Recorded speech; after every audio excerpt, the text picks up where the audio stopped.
some sketchy shit. Doo-dah, doo-dah, hope I get away with it. Oh, da doo-dah day.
Hi there, folks. I'm Dan Hollifield. Welcome to Last Man Standing. I seem to have the podium alone tonight, so maybe a short one. Then again, maybe other folks will show up in due time. Do not know, and quite frankly, it doesn't matter if anyone expects me to monologue for 2 hours. I think about 30 minutes is the longest I can talk about nothing at any one time without boring everybody to tears or putting myself to sleep. So that's about it. We shall see what we shall see. It's still relatively early in the other time zones. We have Thesis and Kitty in the chat. Hello and hello. And I could fill you in on what I've been doing uh, offline here lately. It's not an awful lot, but working on the barbecue grill in the pergola, covering it up, making it rainproof. Uh, Taking my wife back and forth to the chiropractor because uh, she's having sciatica pains and other pains relating to her shoulders and neck.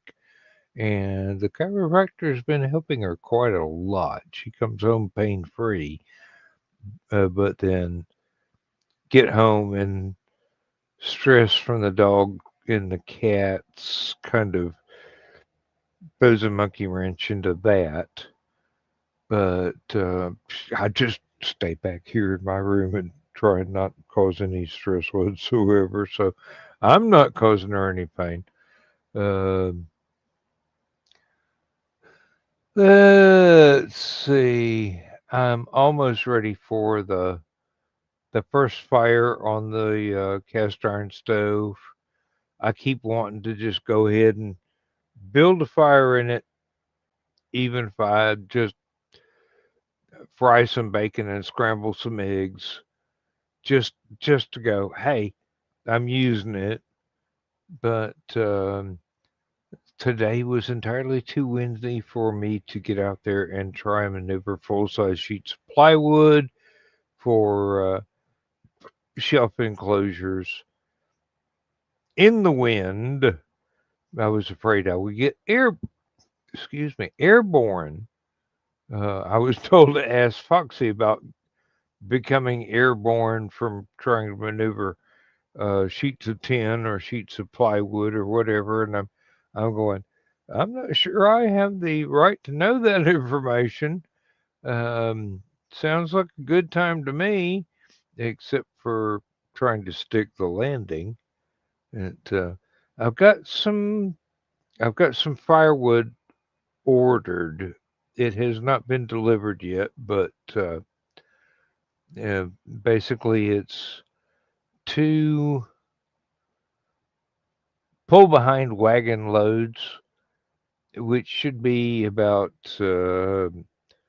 half a cord, maybe a full cord, depending on how the guy loads the wagon. It. I told him what our schedule was, so he didn't try and deliver it today. He might try tomorrow or over the weekend. It would be nice just to have it stacked up and ready to go into the storage for wood that I built around the barbecue grill. I still have to finish putting the uh, the stove pipes for the cast iron stove together and reinforcing uh, the attachment points for those because it's going to have to make like go up 2 foot, make a right angle turn, go out 4 foot, maybe 5 foot, and make another right angle turn to go straight up. Uh, I may have to go out and get a little bit more stovepipe. I do not know. That is pretty easily sourced actually in this area. Just have to go to the right store. And if you're wondering what I'm drinking tonight, it is Cruzon rum. It's not that strong, but it does taste quite good. I don't need a mixer for it. It is easily sippable. And as a chaser, I have Dos Equis beer, which is a nice change from the natural light. Although uh, I do hate accumulating glass bottles that we have to recycle. Um, I prefer cans that I can crush and store until we have enough to take off to the recycling center. It's not like I get paid for it. I just take it to the county landfill and let them get paid for turning it in to a paying recycling center. I don't mind. I aluminum can recycling used to be very, very profitable. You could get 75 cents a pound. And I had very large plastic bags that I scavenged from work that had gotten oil sprayed on them or whatever from some of the machinery. And I could get 75 to 125 pounds of crushed aluminum cans in each bag. And when I first started taking that off to the recycling bin, it was basically five, almost 8 75-pound bags per pickup truckload, which came to a pretty penny at that time. However, the price of taking your own cans to a recycling center has gone to a pittance. So now we just take it to the county landfill where the county gets the money for taking it to a recycling center. And that's quite fine with me. I don't have to fill up a bunch of bags. I don't have to empty a bunch of bags into another bag. I don't have to drive it somewhere. And I don't have to go through did you steal this? No. Uh, it's not like it's copper pipe and you've got to ask me that question. Um, However, I do have a lot of stuff that could be recycled, but I'm talking about uh, copper wiring that used to go to the old well pump and a few other things that's just laying around in the way that I could get rid of. That will happen one of these days, but no, not now. I'm just a little bit too busy. Future plans for the barbecue grill. I've been asked to create a cooking channel. Outdoor cast iron stove cooking with Captain Dan.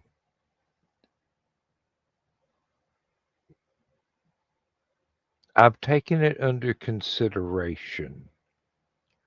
I don't know how many people would be interested in uh, Appalachian redneck hillbilly cooking done outdoors on a little bitty cast iron stove. It's not like Cowboy Kent where he goes all out, but you know, if enough people are interested, yeah, well, I'll go ahead and do it. I've got a camera I can use. The editing would probably be time consuming, but then all video editing is time consuming, especially if I've got to write my own music to go behind it. Because Lord knows I don't have enough music out there yet. It's only 9 albums. Uh, and I can't reuse stuff that other people are using for their streaming shows. I'd probably have to write something brand new. And that's not that big a deal. It just takes a whole day to do one song, and I might need like 3 per video, but that's neither here nor there. I've got stories I've got to finish too, which is a different kind of writing entirely. Um, there are people waiting to read these books I've yet to finish. I have been told so by the potential readers that I need to get off my chair and get the stuff typed up and out there. So I'm taking that as a positive reinforcement.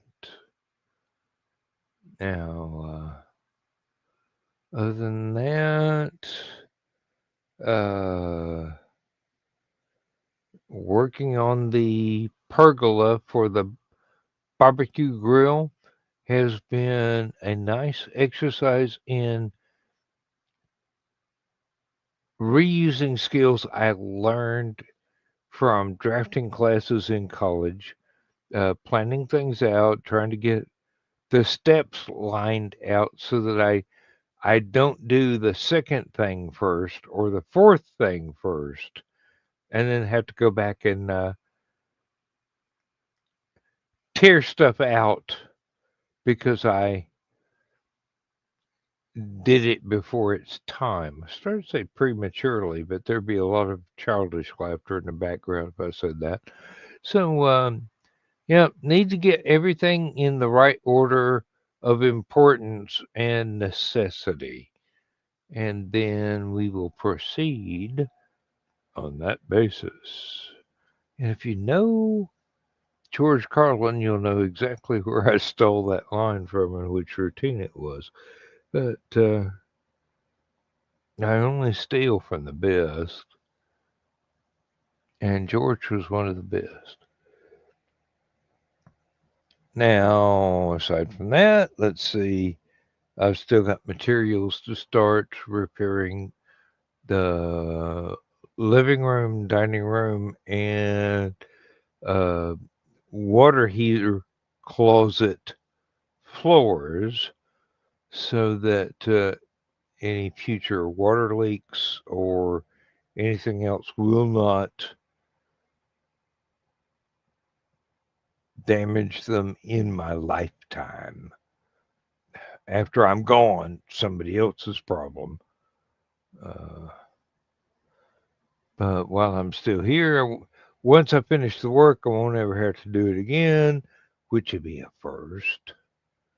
Usually I got to do stuff 3 or 4 times because somebody convinced me to try and cut corners and do it cheap instead of do it right the first time. This time I'm going, no, no, no, no arguments. I'm doing it right from stage one. So you just have to wait. It'll just take time. And time is malleable and time is finite, but time is also valuable. So it has to be budgeted between this job, that job, and I don't want to say frivolous stuff like writing, but equally important stuff like writing. But there are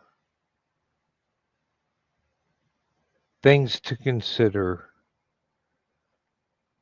and plans to make and mistakes to be outthought so that you think of what the mistakes would be before you actually make them, which pretty much translates into when you actually make the mistakes, it's ones you ain't thought of before or planned around before you got started. Oh, I've got to turn that heater down. It's getting entirely too warm in here. Uh, once I close the door so that I can do a broadcast, the heater starts working overtime and it gets just a little bit tropical in my office, even though it's uh, not quite Arctic outside, but when I was working, I would call this a very cold night outside and quite a warm night in here, but I just turned the heater down a little bit so maybe I can get it under 80 degrees in the office here. Although that is one of my more comfortable temperatures, 80 degrees Fahrenheit. Yes, but it's going to be somewhat slightly less when I open the door and go out for the next beer. So, yes, we have heating in the rest of the house, but my wife has control of that and she's a cheapskate, so I expect it to be, frost on the walls or whatever.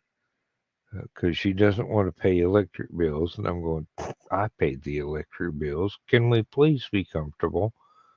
Uh, I don't intend to live the rest of my life pinching pennies wrapped up in multiple coats and blankets just to save 75 cents a month on an electric bill.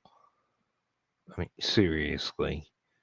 Uh, I know there are a lot of people that their budgets are on that slender a borderline, but I'm not one of them. I'm comfortable and I want to stay comfortable physically. So, if I want to cut corners, I'll buy cheaper beer. Uh, Although that's kind of an impossible concept right there because I already buy some of the cheapest beer that's actually tastes like beer instead of bottled water. Uh, it's American beer, so British people will say, no, no, no, that's Canoe Six beer for obvious reasons because it's very close to water, and I don't mind. It still has a taste. It's not a bad taste. It's a bearable taste, something I've gotten used to over the years. I used to drink much worse beer when I was younger, but then started dating a girl that, in order to save costs, I stopped buying one brand for her and one brand for me and just started drinking her brand. And even after we broke up, I never looked back. I got used to the taste of it. It's fine. Beer is one of those things where it's an acquired taste. Um, unless you're very young and you dig an awful lot of sugar and your parent or your influencer, not necessarily your parents, but an uncle or grandfather or whatever, is drinking one of those brands that is actually tastes pretty much like Mountain Dew, then you're not going to like the taste of it that much. But after a while, doesn't take that long actually to get acclimated. You go, hey, you know, it's hydration. It's only mildly intoxicating. I'm not going to go anywhere and risk getting a DUI, so I may as well relax and take a nap when necessary and have a good time socializing with people, which is quite a lot of what life is all about.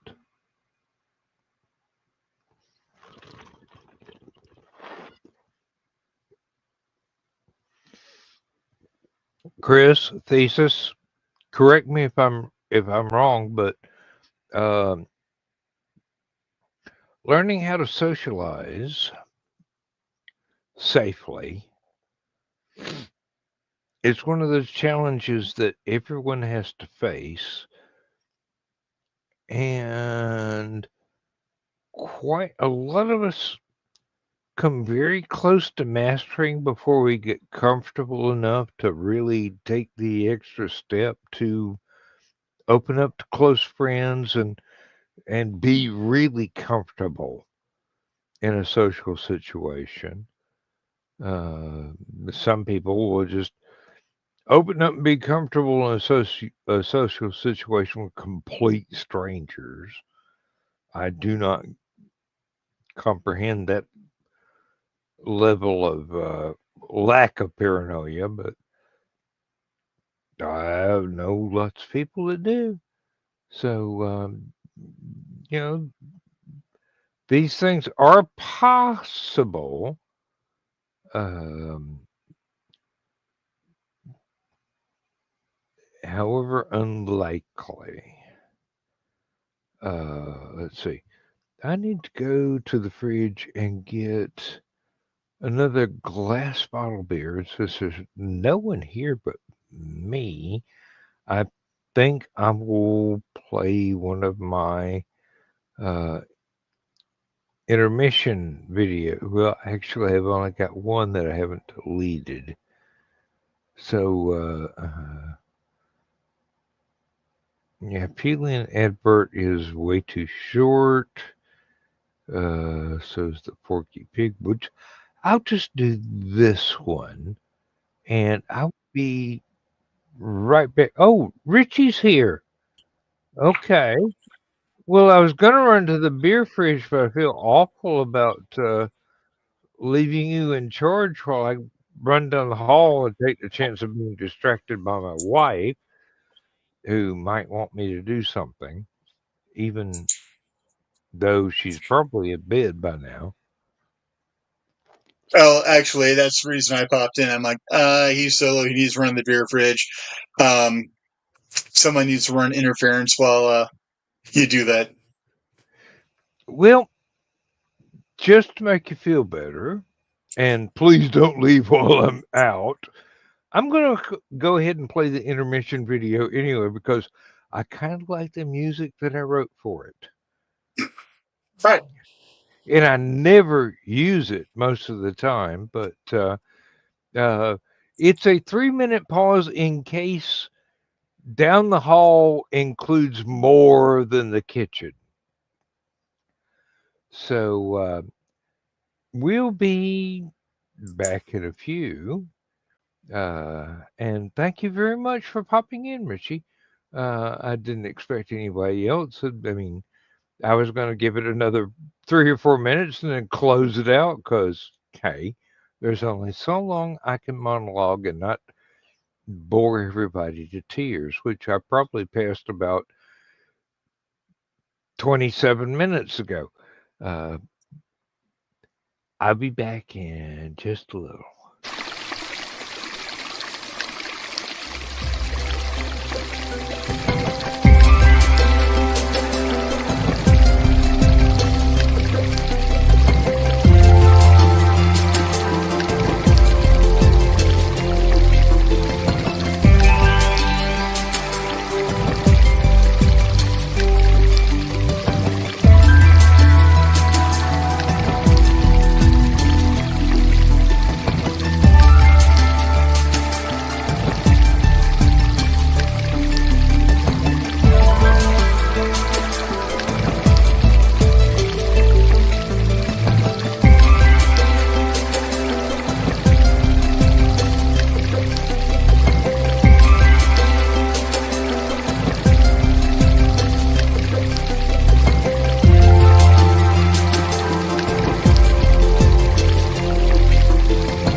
Oh, well, I was listening to that as I went to the beer fridge, and I'm going, oh, wow, I forgot how Asian that That one sounds. Excuse me. Pieces might like that. Um, I don't know. I have a lot of trouble trying to predict how people will react to something. There's one song on one of my albums I absolutely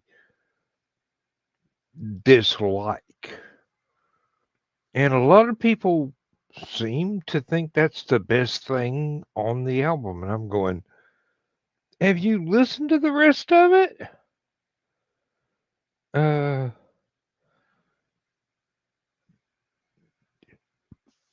but no, there's no accounting for taste.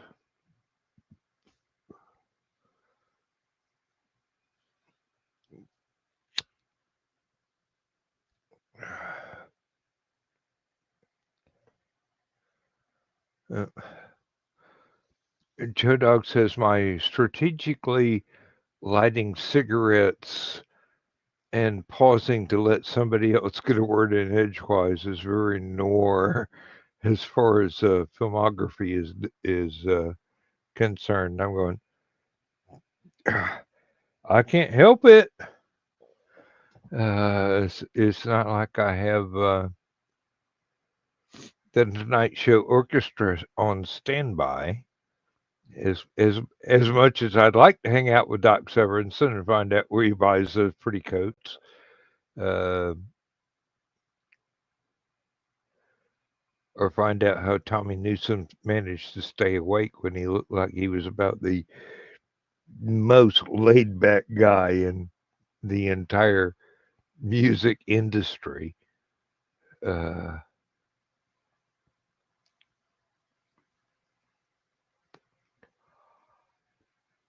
oh, yeah. Thesis, I said chair because I was probably trying to avoid saying another word entirely.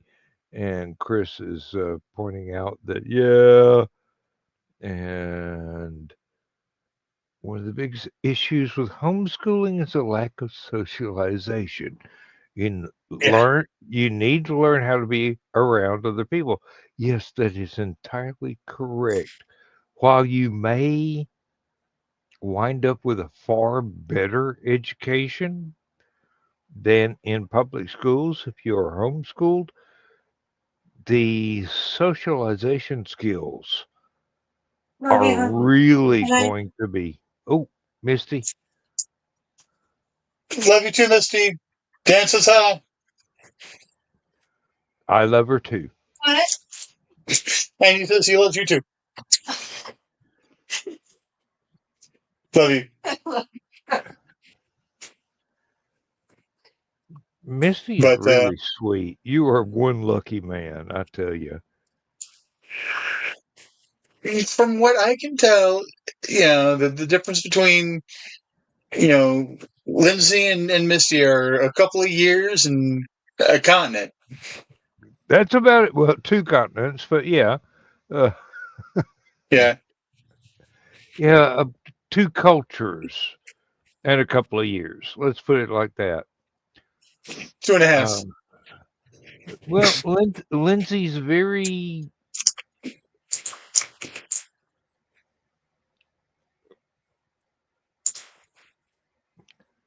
Multicultural. well. Yes, but most of it that I get to see is um, World War II survivor mentality, which is a lot like my parents and grandparents surviving the big economic crash in the 30s. But the similarities are quite the same. The adaptability is exactly the same. The use it up, wear it out, make it do mindset is exactly the same. but the details are different from culture to culture. Yeah. Thesis? Let's see. Brother-in-law bitched and moaned about the school district here, so he moved back to home, where they have the best school system in the nation. Now he's homeschooling his kids. Yeah, obviously he's not from Knoxville. Homeschooling is a double-edged sword. Yes, it is. Um, it's you have to actually have the um, parents that not only have the want, but the knowledge of actually how to help assist in the education. Like my best friend and his wife, they are homeschooling their kids, and they're doing really good at it. They did a little bit of public school, but the public school system started doing some really weird shit around them, so they're just like, screw it, we're homeschooling. Mhm. And it's they're doing good, but it's um, he's an IT guy, and she's been a homemaker since the kids were born. So I mean, it's perfect for that. And he's a well paid IT guy working for um, one of the top security software firms in the country. So Well, um, it helps when you can actually research the subjects that you are not personally well acquainted with, but the kids still need to learn. and can Uh, afford to get the the better homeschooling products that are out there. Lindsay But that Lindsay homeschooled her 3 kids, and they all wound up proving themselves to be exceptional. Matter of fact, her youngest boy, or her only um, biological son, is a freaking genius. He graduated college at 18, nice. and he went to work for uh so it wasn't JPL. It was one of the laboratories in California, and then moved over to one of the ones closer to New Mexico, and wound up doing computer science for an alphabet agency, which we were not allowed to know much about until after that job was finished. And he's Is still that the one that you're really not allowed to know where he's at any given time? yeah, because it would be a security risk if we were kidnapped and tried to coerce information about his job. Yeah. Uh, but that's as far as we know, that stage of his life has ended. But still, uh, working at those particular labs has been an eye opener for him. I mean, originally he wanted to just design computer games. Now he wants to design computers. It is kind of a gateway drug. Yeah, um, he has actually converted all his keyboards from QWERTY to oh, I forget what the other one is right now. Uh, uh, it's one I wouldn't understand how to use just from looking at it, but all the letters are in a different order. Uh, but it makes sense to him, and hey, his typing speed is much faster than mine, so I'm not going to complain. That he jet sets all over the world, contributes to research programs, and then comes back home.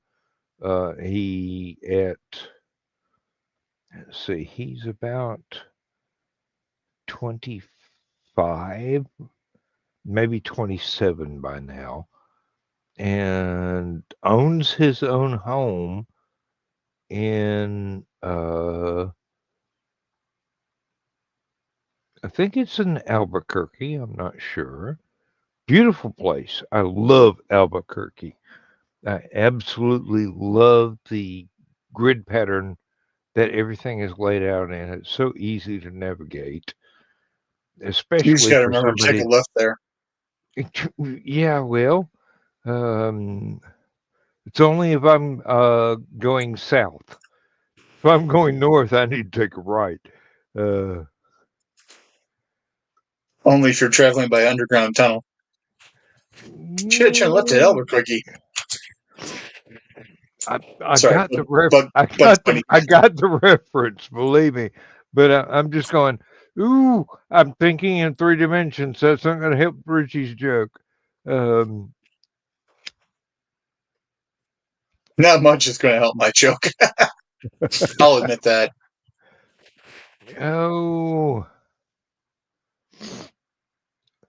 oh dear, thesis. That is a problem.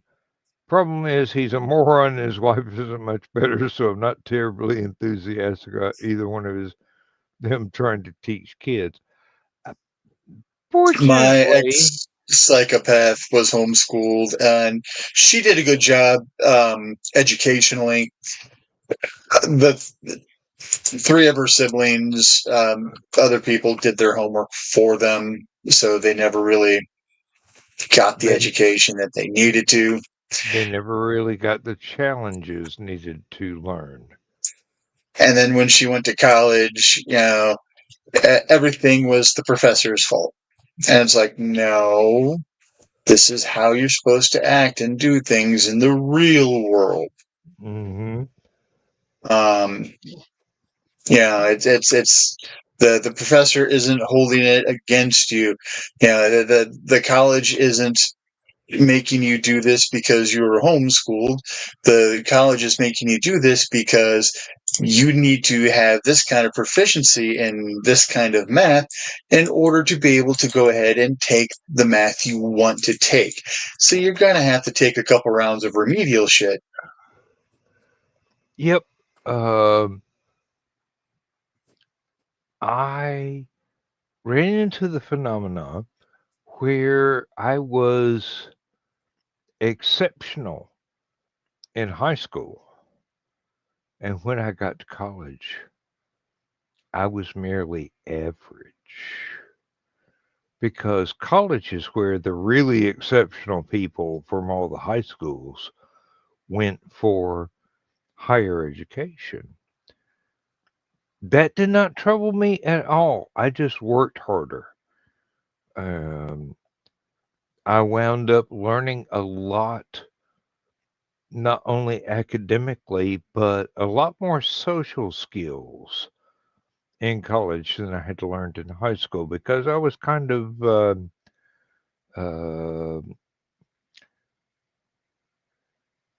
I don't want to say antisocial, but I was uh, very shy and withdrawn and focused on what mattered in high school, which apparently was not um, sports or fast cars or um, hunting for a future bride. But by the time I got to college, I go, well, let's see, I'm not sporty. I have these skills. I've been developing them for decades. Let's see what I can do with that. And as far as social, I'll just have to go out and meet people. and hang around and pick up stuff from them. And luckily enough, I did not have any tisms that prevented me from doing that. Um, and it was a whole lot easier for me than it is for some people. And I do understand people that do have um, difficulty with picking up social skills, either because of uh, biochemical imbalances or whatever. Bad wiring. Well, not okay. Bad wiring's not the right way to say that. Different wiring. Yes, exactly. Um, Um, it's college allowed me to find my tribe. Um, exactly. there, I had a couple members of my tribe in high school.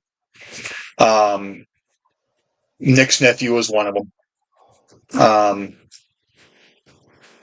uh, but uh,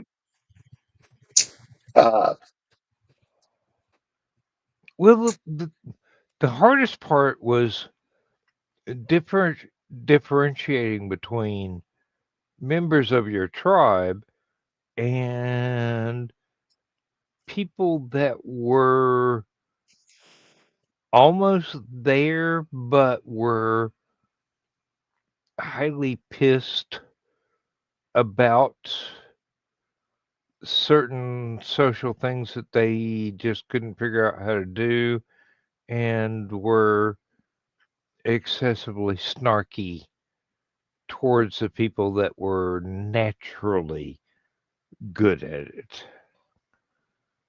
Now, college was so not that way. College was, hey, if you can do the work, we're here. And hey, let's go out for pizza and a couple of beers later. I grade certainly fit school, right in. grade school, I went from idiot classes to advanced classes.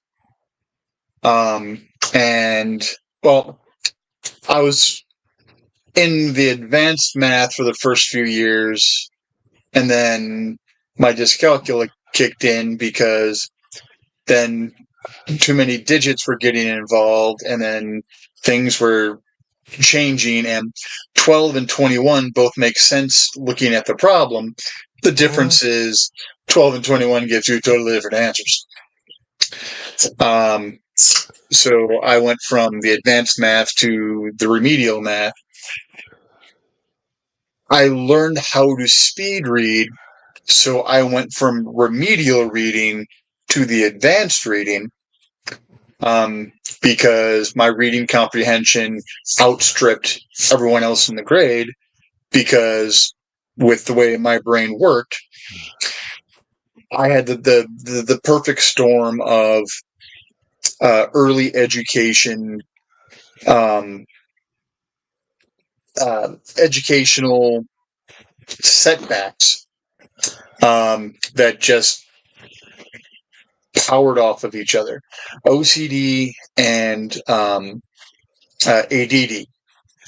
So my attention would jump from one thing to another thing to another thing to another thing to another thing.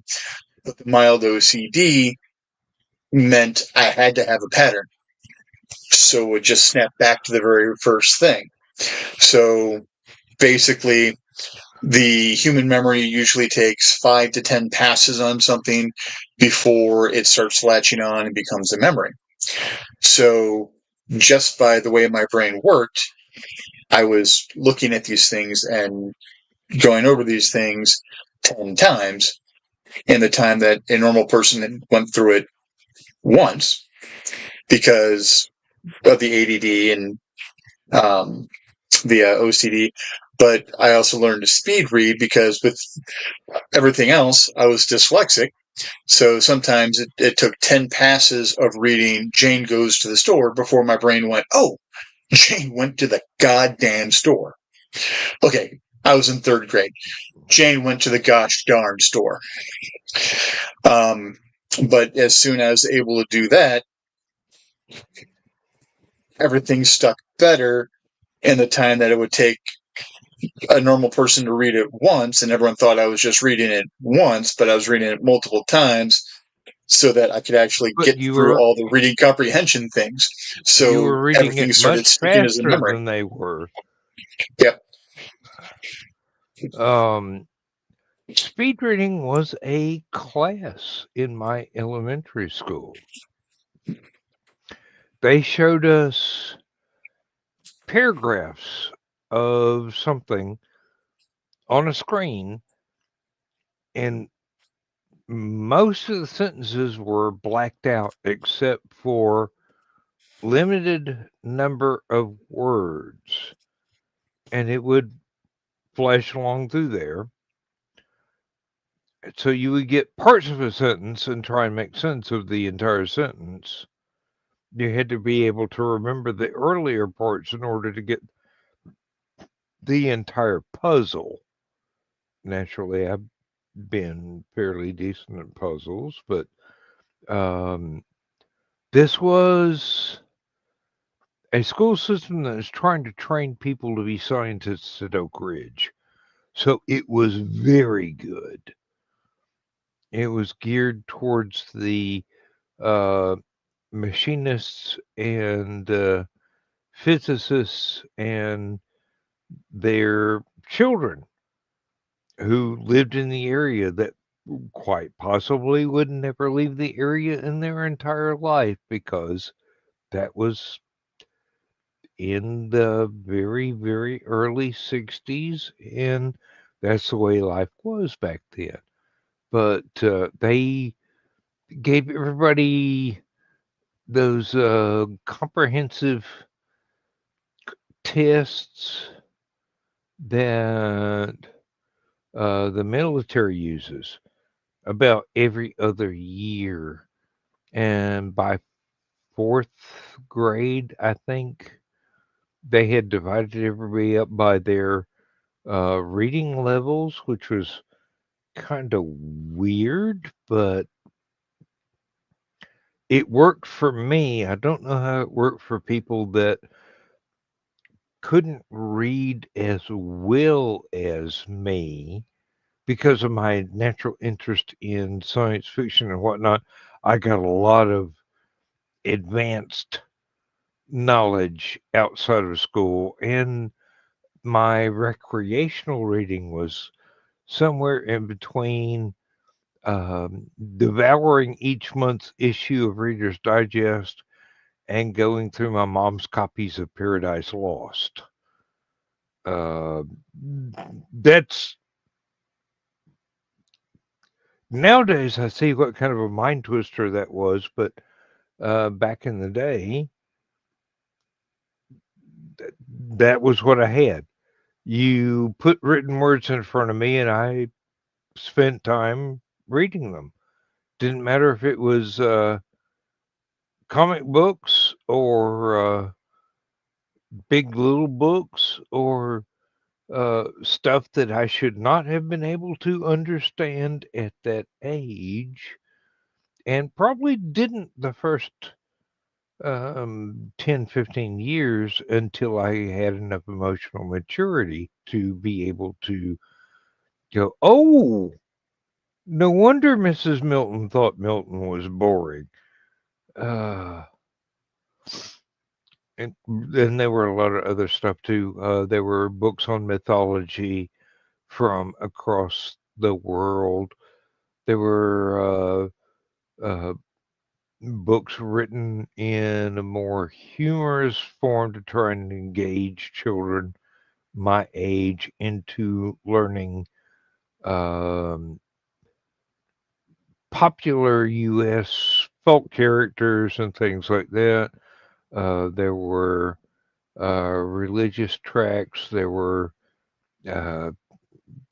well, of course, the Bible, but after I finished reading that one cover to cover 5 times, people are going, you you're starting it over again. Don't you have it memorized? And I'm going, well, no, there's a lot of stuff here. Some of it's history, some of it, I don't know what it is, and some of it's philosophy. And the philosophy is a little above my pay grade, but I'll get it one of these days. And things kind of proceeded from there. Dad had an engineering book that I still have that taught me how to do blueprints on, uh, well, from everything from a workbench to an entire house, i- including wiring and plumbing and planning out where uh, the studs are spaced and how many boards you need for this wall and what the outside cladding would be like and what kind of insulation we're going to. This was all just a textbook he had to learn for his job. And Dad was really good at being a machinist. I mean, you could give him a machine shop of motorized tools and a pile of metal and a blueprint, and he could make anything. I've never gotten that far, but I can look at blueprints and they make sense to me, which came in handy when I was doing interior design classes in college. They thought, well, you're never going to be able to get a job here. You're not gay. I mean, seriously, the only people that can be interior designers have to be queer. And I'm going, well, sorry, can't you make an exception in that rule? Um, and then people invented CAD programs where I could just draw out the stuff I wanted and get the calculations done for me, and didn't have to worry about manual uh, graphite pencil line quality to tell the difference between exterior wall, interior wall, studs, wiring, plumbing, whatever. I learned all that stuff the hard way. And then CAD came around and made it much easier. But, I'm kind of glad that they discouraged me from trying to get a job in interior design because my sense of fashion was never in vogue with what was current at the time. It was always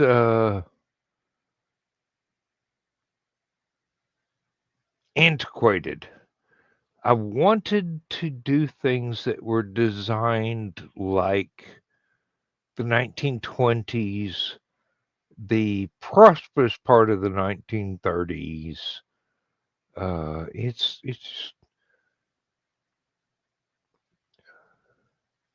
All I 5 minutes of it.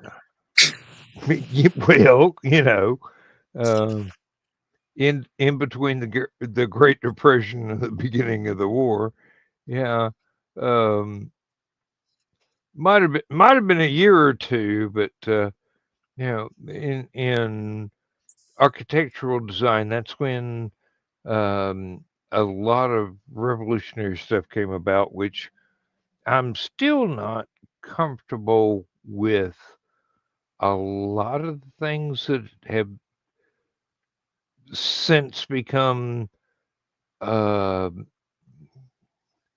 not quite vogue, but retro. And I was back then. I was thinking, oh, this is cool.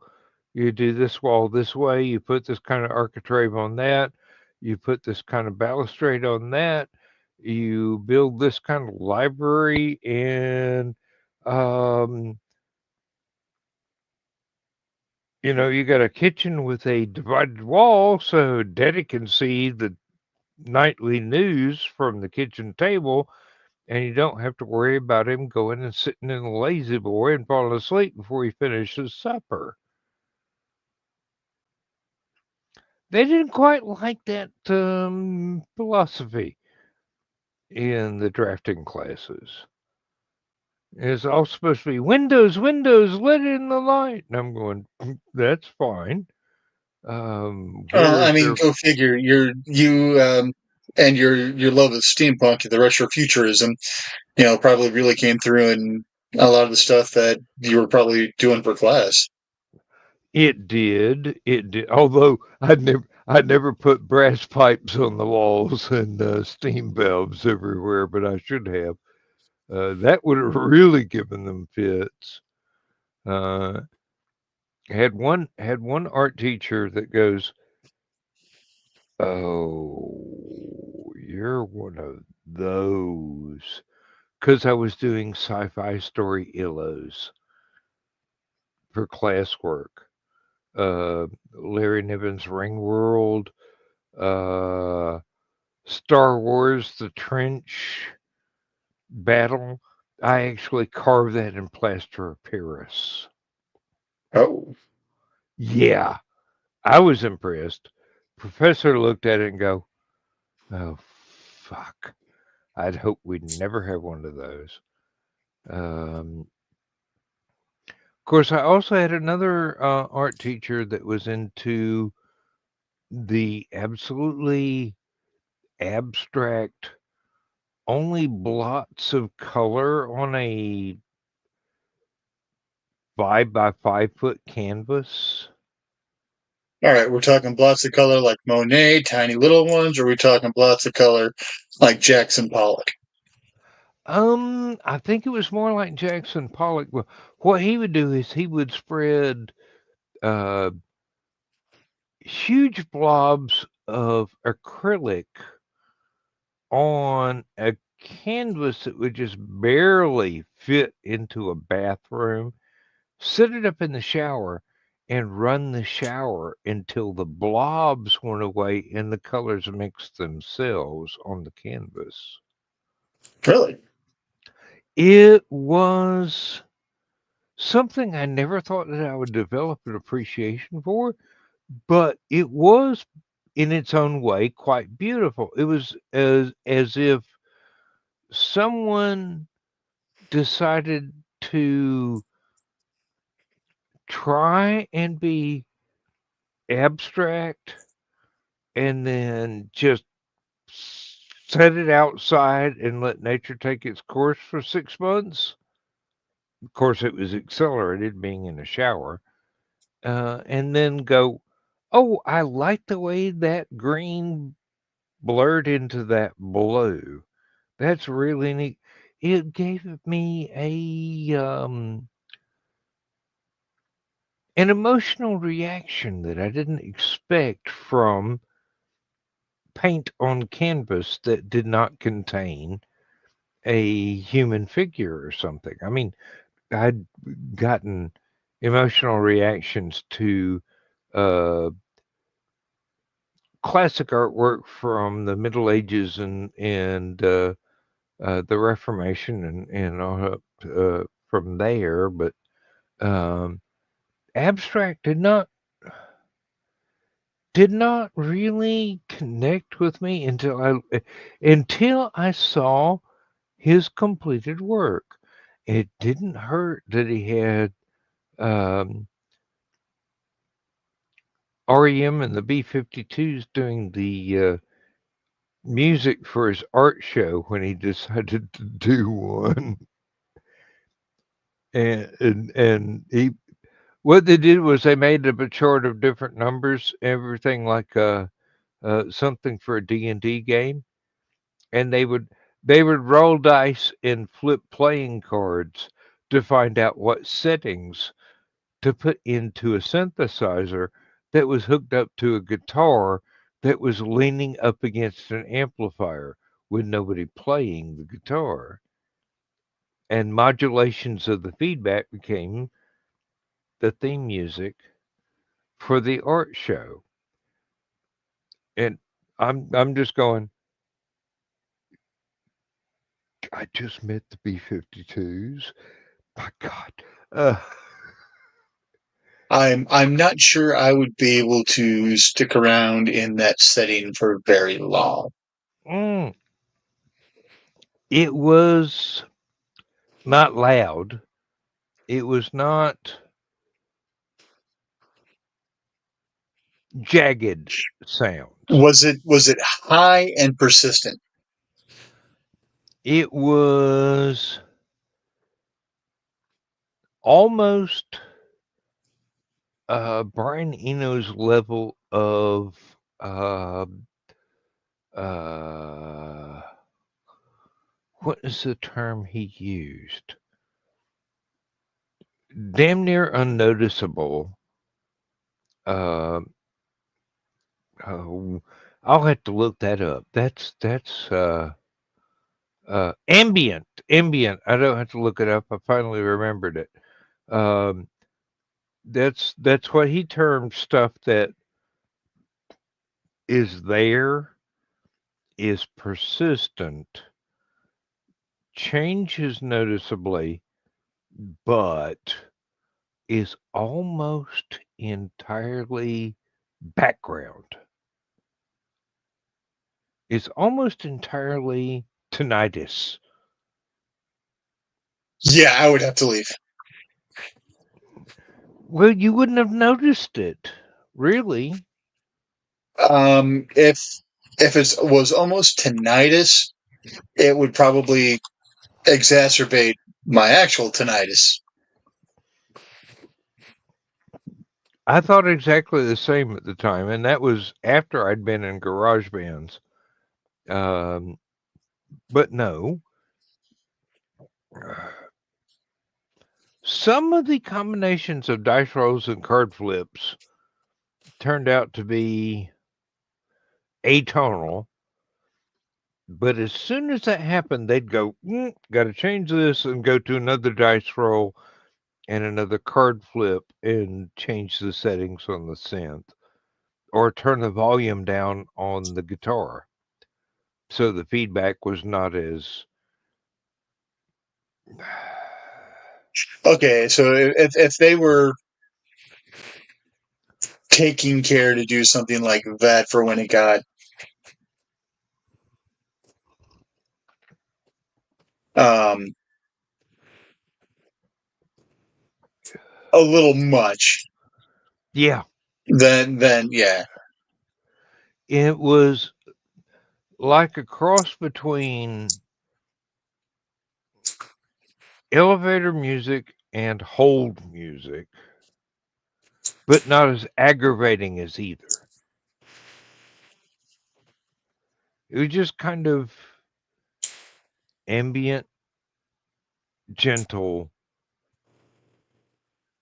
non rhythmic tones. Because they didn't have a drum, it was just sound waves. And it fit the professor's artwork so seamlessly that his art show was a really big hit. And 90% of the people didn't know that the people changing the settings on the synth were REM and the B-52s. They were not huge until about 2 years later, either one.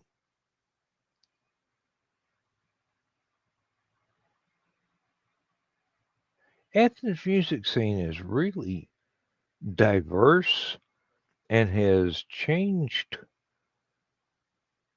I wouldn't say drastically, but dramatically over the years.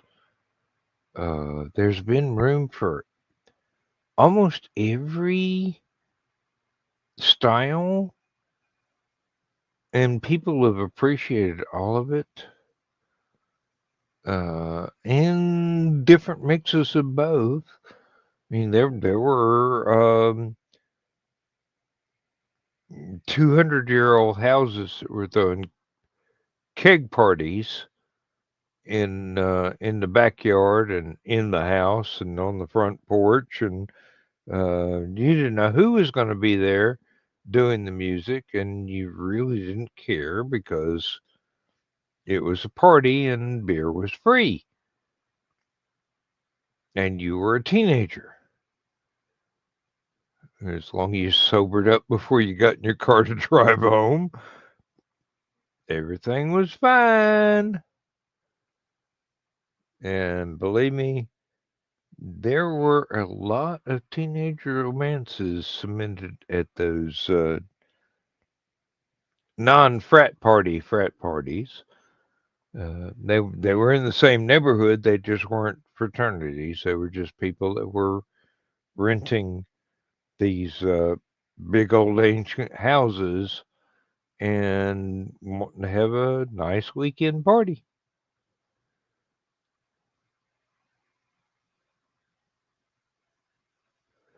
Now, I seldom talk about college. I don't know why. It was one of the best times of my life. Uh, the social aspects were probably one of the most educational periods of my life, actually. Uh, and I've learned a lot then and since then, and I shouldn't trivialize it. It was a lot of fun. It was the late 70s, and there was a lot of stuff going on all over in all the art scenes, the music scenes, and actually, I would say social scenes where people were finding their way and groping towards, as in my case, whom they would later become, trying to find out who they were. And having fun is not a bad path to go on when you're trying to find out who you are. Uh, in some cases,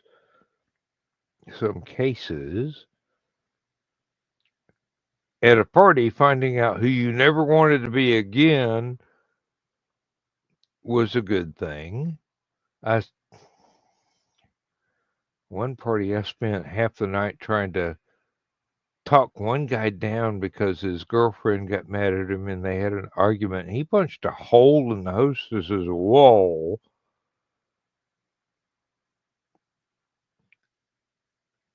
And I go, okay, I'm the closest thing they've got to an adult here.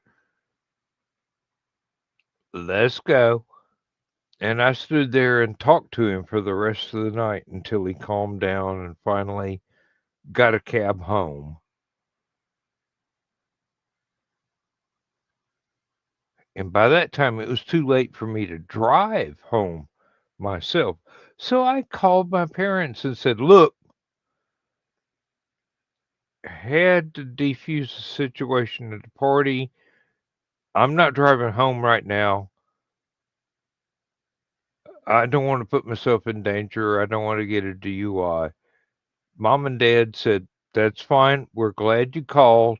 We're glad you're safe. And I spent the night with my girlfriend at that time. Did not progress to any further educational experiences, but it was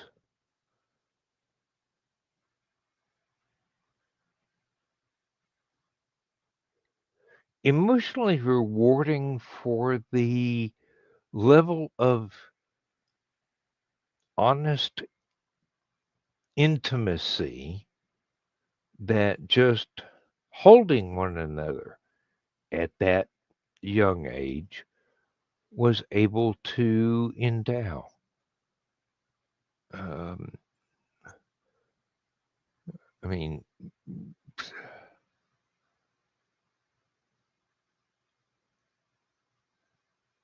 that was an education in and of itself that just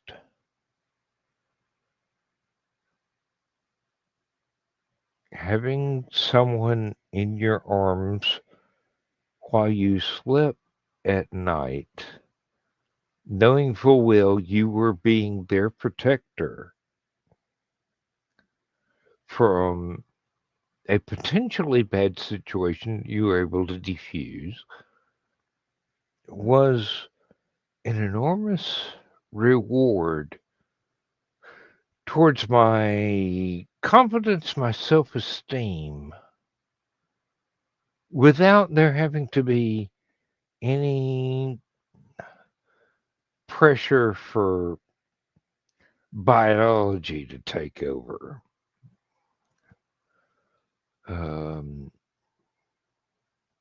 Probably did not say that very poetically, but I hope it came across clearly. I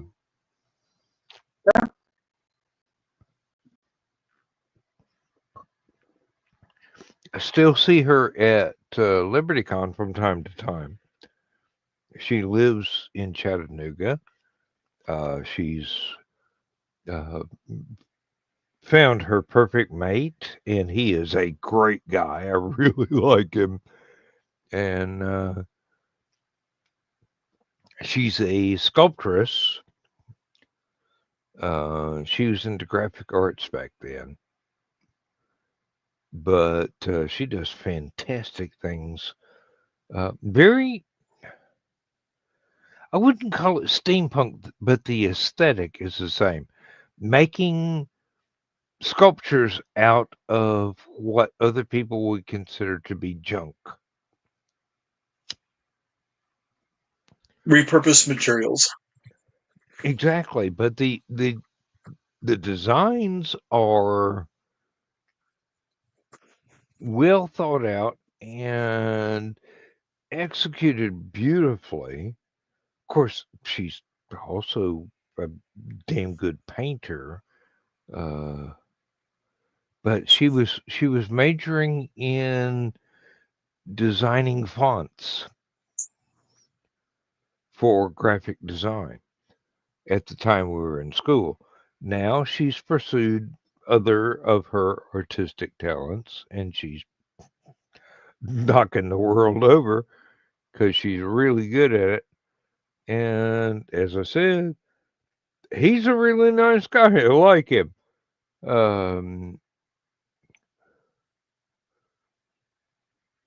What can I say? I only date the best women. Uh, well, I can't say that really because sometimes I made some bad decisions that were based on biological needs instead of common sense, but that's college too. Yeah, my college career wasn't very long either time. Uh,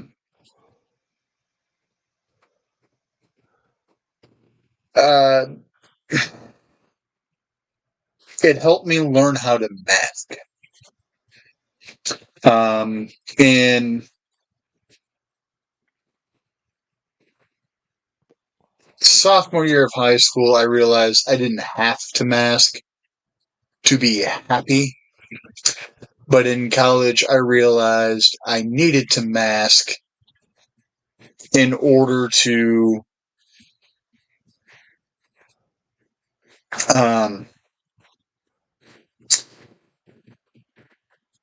progress in areas where I'll be able to actually support myself. Oh, Um, yes, now I understand.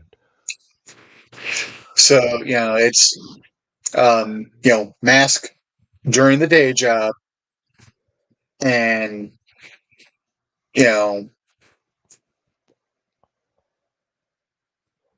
take that mask off and, be who I really am outside of the day job. Yeah, it's Sometimes you have to hide the freak flag. Especially when you end up going into customer service and roles of that nature. Can't be the carefree, goofy dumbass. You gotta, put on a little bit of professionalism. Then getting into the factory was great because nobody fucking cared. I didn't have to wear the mask. And there were some people who were extremely concerned that I wasn't wearing the mask, and then realized that I was a much more authentic individual because I didn't wear a mask and I didn't give any fucks, and that was great. And then had to put the masks back on because I started working help desk around the other geeks in the office and in the area. I could let my regular goofy ass self go, but as soon as that phone rang, I had to be able to turn on the "Hi, thank you for calling the help desk. This is Rich. How can I help you today?" Mm-hmm. And switch into the almost radio announcer voice. Yeah. I was accused of that in a class the other day. It's like, you've got a very, radio voice. I'm like, I'm sorry. She's like, no. It's good. It's calming, I'm like, that's kind of why it developed that way. Try to smooth out any situations and I don't know. Yep. With me, I call that my Spock voice. It is very precise, very grammatical, very calm and soothing. And I use it mostly when I have to interact with someone else's customer service. That way, I'm not the raging asshole that they talk about in the break room after my call is over. It's You have no hey, idea how calming other help desks makes veins in my forehead throb. well, I was going, hey, look, I've got a problem. I don't know what this is. I've tried this, I've tried this, I've tried this. I've gone through this checklist. Everything seems to be okay, but the problem is still there.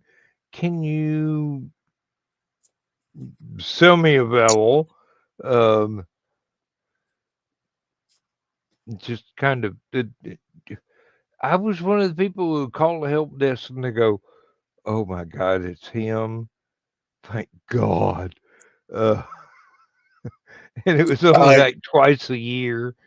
I call the help desk and people are like, "Oh my God, it's him." It's the Ask One guy. There is still one individual over at Comcast that I really hope he was fired. And it takes a lot for me to wish a technician gets fired. It was after our landlord sold the house out from under us, and we moved in with Dad for a little bit. Talked to Comcast, and they said, "Oh yeah, you can put everything on hold. Everything's good to go. X, Y, Z. It's and stuff they that lied. we can do on our end." And I'm like, all right, cool. I thought everything was taken care of. And then the next month, I had a bill from Comcast for $8,000. That was one expensive help desk call. we were behind, but we were, when I called back, I'm like, why is this going on? This is supposed to be paused. And they're like, oh, you can't pause it if you're behind. All right. The other dude did not tell us that. So I was a little livid about that. And then they're like, and you're the one who has to go to this website over here and pause it yourself. We can't pause it for you. He said he could pause it for me. I would like to speak to your manager, please. Yes, I went Karen.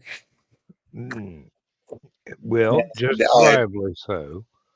I tried to talk calmly, and in the course of it, I did end up starting to scream and shout because I was just getting pissed off. And I'm like, go listen to your fucking tapes. I know you record for quality assurance. That's what he put in that ticket is not what we discussed. Go listen to the tapes. It took me 3 calls, 3 different supervisors before someone actually went and listened to the goddamn tape. Mm-hmm. Oh, and Thesis was saying when he did telemarketing, best responses he got when he stopped with the BS voice and just went straight with the customer. Yeah, well, yeah, customers appreciate that. Well, and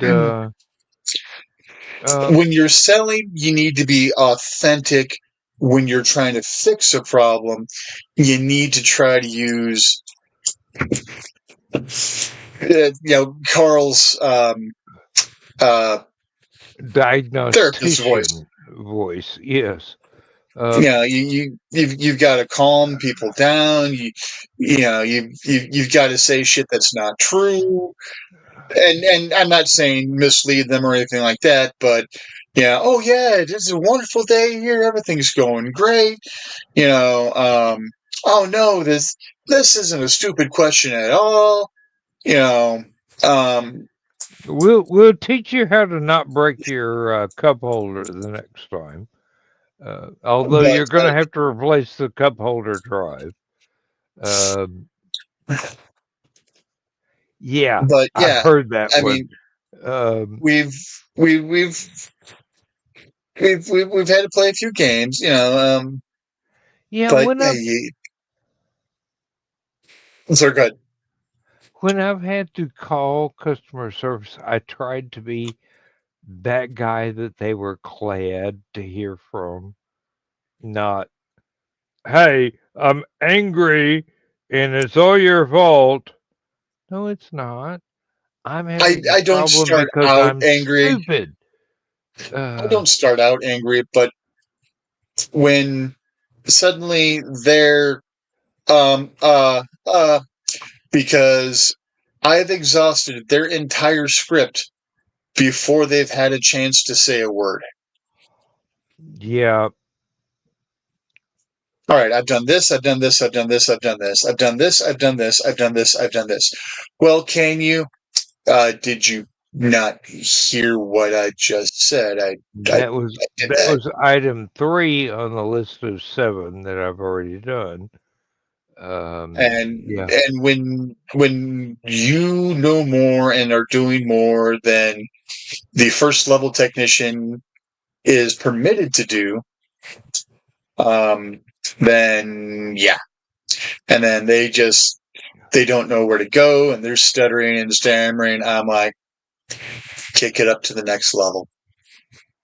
I've exhausted everything in your list. Kick it up to the next level. Yep. But would if we sat there and did all of this together, would you have kicked it up to the next level? Yeah. I've just told you all of my results. You're doing diagnostic tests, what little you can on your side, and you're seeing I am not bullshitting you. Therefore, kick it to the next level. Uh-huh.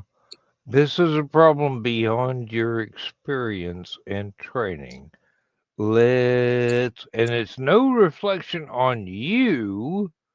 It's just, I'm not the typical user that you have to deal with. I've already gone through all this probably longer than you've been alive. Let's just Yeah, go on up and let me talk to somebody a little higher up the chain and they can decide whether or not I need to go even higher to get this problem solved.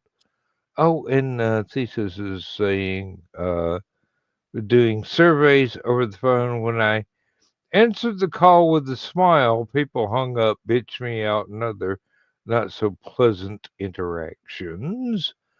When I was straight, I usually got through. Yeah, uh, look, I mean, seriously, if you're getting cold called by somebody and they're going, "Hey, what did you think of this product?" And I go, "Well, I'd love to leave a review, but I haven't used it yet. It's still in the box. I'm just waiting on the weather to change before I can use it." And they don't take that for an honest answer. Or, yeah, there was nothing wrong with it, but it didn't solve my problem.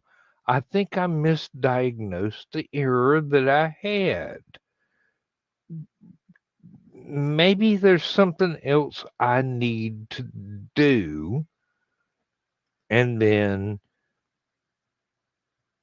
kick it up to the next level, which is not necessarily Kieraning, but it sometimes you feel like it is when it actually isn't. It's just, yeah, I'm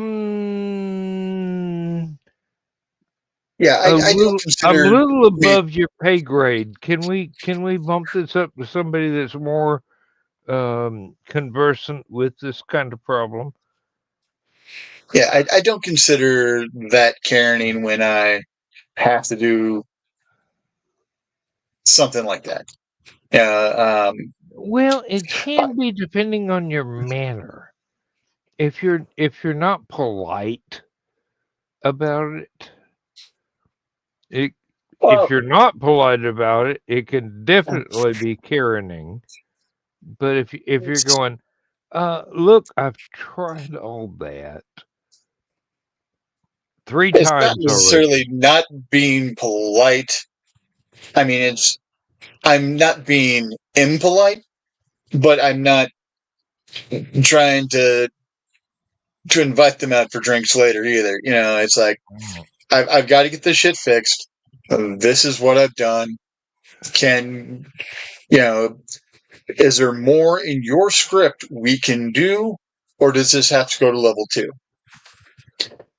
And And it actually, that you are far more familiar with that level of you've got this. This is as far as you can go. You got to bump this upstairs. Um, I was just playing it by ear, but you have been the person on the receiving end and going, well, that's above my pay grade. I'm going to have to bump this upstairs. Or you have been the person upstairs. yeah, and that's what I try to get across. And I'm like, I'm not trying to step on your toes or anything, but I figured I know all the questions you're going to ask, all the things you're going to have me do. I've done it 3 times just to make sure the first 2 weren't flukes. Did it 3 Mm, times. You know, once, things happen. Twice, could be a coincidence. 3 times, there's smoke, there's fire. yeah, really. 3 times is enemy action. Um, So it's this is what I've done. Can we get this kicked up to the next thing, or write your ticket up, kick it up to the next level? I'll give you my contact information so that they go ahead and call me back when everything is ready on their end, because there might not be a second level technician that can take me right this very second. I understand that. And I'm like, I Certainly. work at the desk. I understand it. So I'm not trying to belittle you or anything that you're doing. It's just, why waste your time doing what I just did 3 times to save you the trouble of having to do it? But half the time there's script monkeys, and Yes. there's nothing wrong with the script monkey. The term sounds worse than it really is, but it's sometimes there's It's been times an I've had to be a script monkey. it's an entry level job. You might not have learned all the nuances yet. Almost said that incorrectly. But You there are must use the word times nuance. when you have to go, this is beyond my pay grade. I'm going to have to kick this upstairs. Yep. And at my ISP, because I had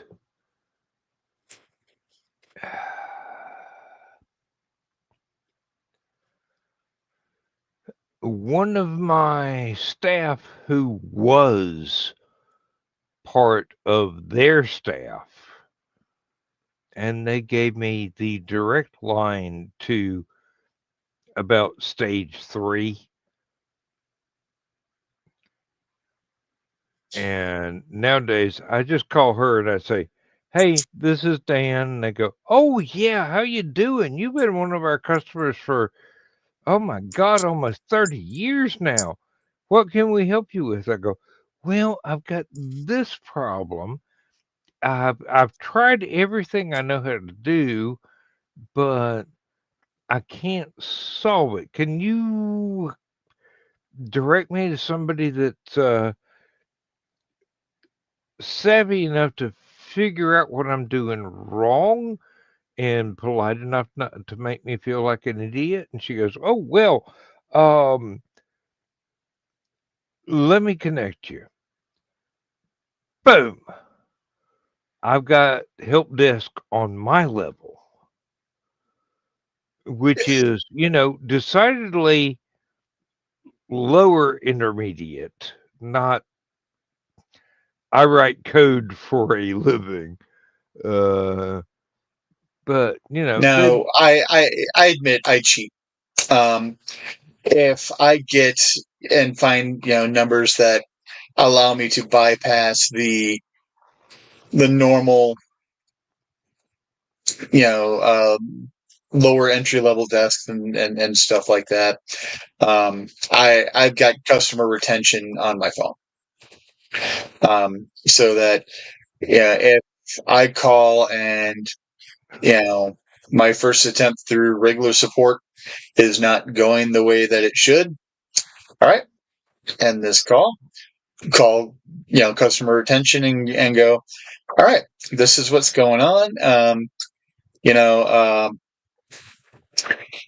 I need this fixed, or I'm just going to say to hell with it, and I will go back to Frontier. And honestly, if you are making me have to go back to Frontier, that is bad, because I swore to never use them again. I just basically go, "Hi, Nikki. Um, yeah, you've got my number. You've got my information already popped up on your computer. I've got a minor problem. Could you reconnect me with somebody that can help me do this? And I'll quit wasting your time." And she goes, "Absolutely, Mr. Hollifield." And bang, I'm connected to somebody that knows exactly what my problem is and has a multitude of solutions that I can pick from. An entire um, smorgasbord, basically. and none of them include increasing my bill, but just kind of going, "Hey, um, I've just scanned your website, and I'm going, there's these totally unnecessary log files that you can't stop from happening, but if you delete these, it'll free up all kinds of space. So go to cPanel in your account and delete these log files. I'll email you a list of what the file names are so you don't get the wrong ones, and that'll free up all kinds of stuff and make the website go faster. And it works every time. Uh, I yes, told you about my adventure with Frontier, didn't I? um, I'm aware that Frontier was not someone on your Christmas card list. So Frontier Communications, so many years ago, was my phone and internet provider, and I enjoyed them for a while. And then there was a situation in which um, they had to replace my modem, and shortly after they had to replace my modem, um, the modem needed to be replaced again, and they refused to. I called the help desk numerous times because I was having to bounce my router 6 times within 1 hour. Mm.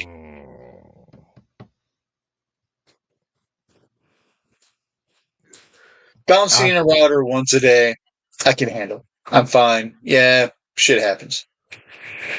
Bouncing a router 6 times in an hour while you're trying to play World of Warcraft. that's left the reels, the realms of fun a long time ago. And this was wired. I'd gotten sick of trying it wireless, so I went wired. And this is one of the cases where I bounced the router multiple times. I bounced every computer connected to it, whether it was hardwired or um, wireless, multiple times. Everything that was wireless, I wired. All of them having the same issue. So yeah, there's an issue with the router. Yeah. And it's they refused to replace it. So I'm like, all right, I stopped paying them. And here's the thing: their excuse me, their policy at the time was if there was an open trouble ticket, they could not disconnect me. So for 1 year, I had really shitty service for completely free because again, Open ticket. they're not fixing it. I keep calling them, telling them to fix it. They're like, well, you've got an open balance here. I'm like, yeah, okay, I'll pay that balance when you finally fix the problem and I actually have internet that works. They didn't like that answer. But Nope. finally, after a year, they finally sent me a new router. And they were willing to give me a little bit of time to pay the year back worth of stuff. And I was trying to argue with them, like, well, I didn't have proper service within that year. Maybe we can have a deal here, and I'll pay some of it. But as much time as everything was down, that I should not have to pay full price for the. Yes. Let's just say they had my service fixed. They were like, all right, you know what, screw you, buddy. I'm like, all right. And then I went to Comcast, and I have not looked back. I should say I came back to Comcast, and I have not looked back. I had a slightly different problem when I switched from dial-up to what was the next step back in the day? Why do I want to call it ISDN? DSL? Yeah, DSL would have been the next step up. Yeah. I Well, had either DSL or ISDN.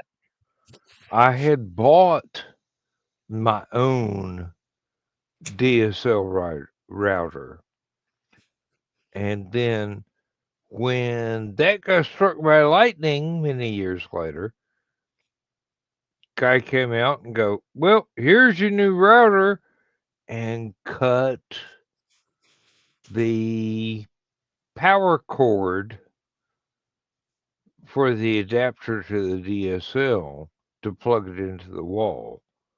And I go, wait a minute, that doesn't belong to you. That's mine. I bought it at Best Buy, and you just destroyed the power supply.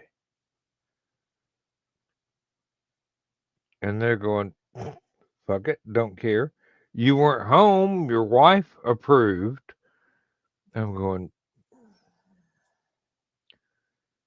all right. You want to play it soft? I can play it soft. You want to play it hard? I can play it hard. And from then on, I've not given them any leeway on anything whatsoever. The service person took it upon themselves to assume that this was their company's property instead of private property and proceeded to destroy it. And I'm going, well, I had a couple of laptops I could use on that, but now, unless I want to go all creative electrician and rewire the plug, I can't. You destroyed my property. Not your property, which you thought it was, but I can't afford a lawyer to make you suffer for this, which is, the only reason to hire a lawyer is make the other party suffer. Because basically, you're not getting anything out of it. They're not getting anything out of it. The lawyer's the only one that will ever get anything out of it. And all parties concerned, except for the lawyer, no disrespect for your employers, is going to come out the loser of this particular Richard waving fight. And believe me, you're way too big for me to pick up on and to wave around. But There's two reasons. There's two reasons to hire a lawyer. One, to make the other person suffer, and two, to make sure that you suffer the least. Because an attorney can guarantee at least one or the other. Maybe not both, but at least one or the other. I've never had the second one apply to any reason I've had to hire a lawyer. It's always ended in suffering for me, but then again, it may have ended in much worse suffering for the other party. I hope. Can't check Well, there's with a lot them of because times I don't have a Ouija board, so Not the lawyer, they're the person that hired them. Oh, and that sounds like my mom's rose bushes are going to look really good this year. No, no, no. I've got to go to the beer fridge. Richie, if you can save me from this contriums. Actually, I spoke French. Tish! I will return quite shortly if you can. And Lindsay's gone to bed, so I'm not going to get waylaid on the way and asked to supervise the dog's next visitation outside. Because the dog's probably in bed or laying in the hallway going, "Will you shut up and come to bed?" And I'm going, "Dog, you have gotten the uh, dynamic of this relationship. Uh, I buy the food, she gives you the food. You don't nag me about anything. Got it?" Well, dog doesn't get it. Evidently, that's somewhere beyond teenager level. Because the dog is basically a teenager right now, and we're going through teenager dog problems, mostly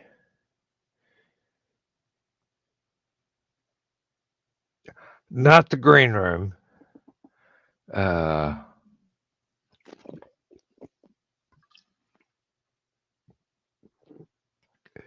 But I will return momentarily.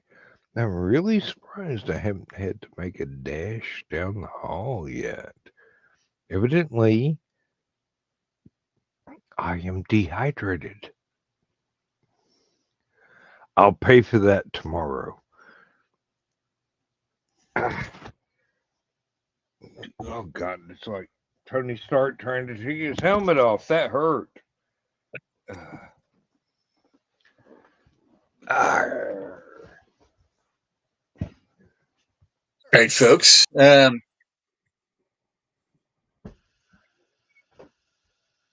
I've already used the deer and headlights way early on in the time with Dan, so I guess I need to actually behave and actually do something, say something. So, remember, everyone, go out and check out Aphelion or Aphelion-webzine.com for some great fiction from some great folks throughout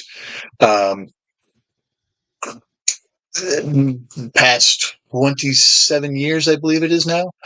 You can find some good fiction out there from some of our current friends and from individuals and stuff from the past. There's some really great story writing prompts are out there as well.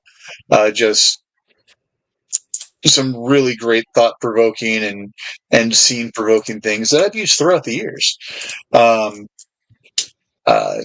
Even before I actually met Dan in virtual and then actually in person later on.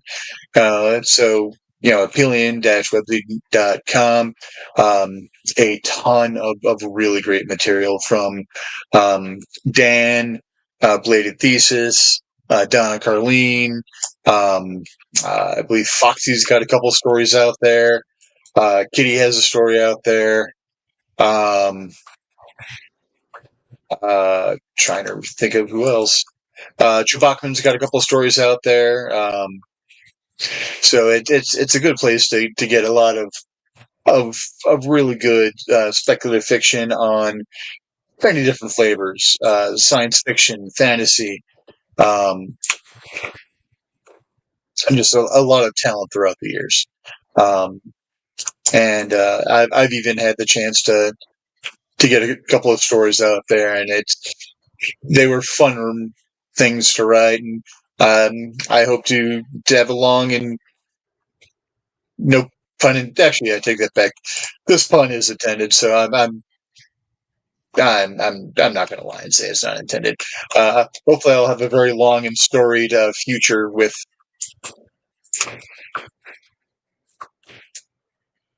Aphelion and creating stories and working with Dan.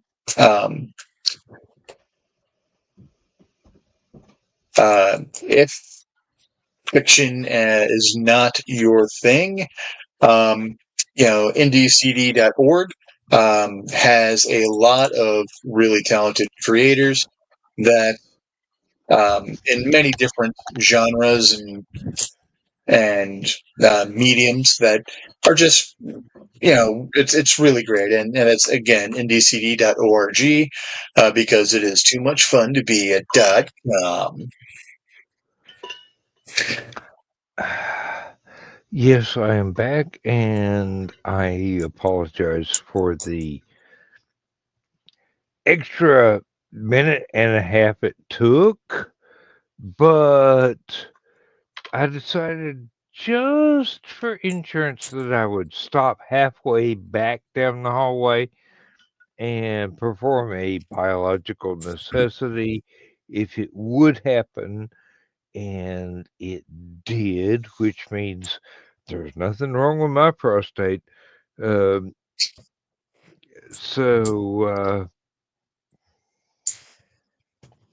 oh wait, no, that goes over here. That's the trouble with having habits. You have to put things back in the same place over and over again so you can find them when you look for them. Now, I thought it was because everyone would always confuse you for a penguin, but apparently it's the wrong kind of habit.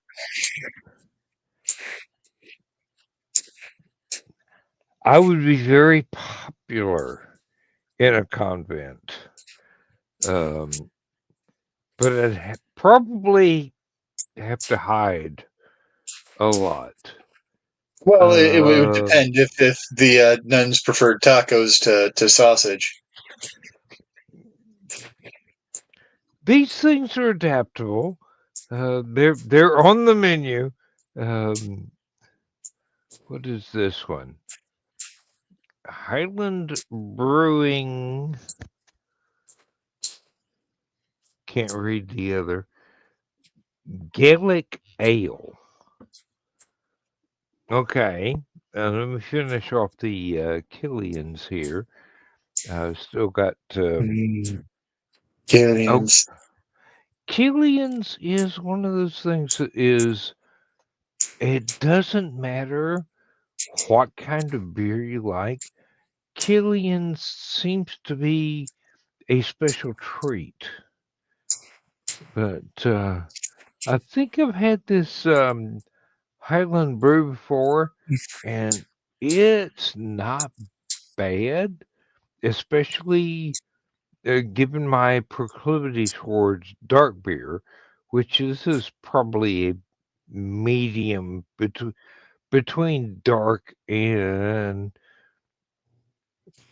Canoe 6 beer, which I normally drink. Sorry, natural light, but close to water.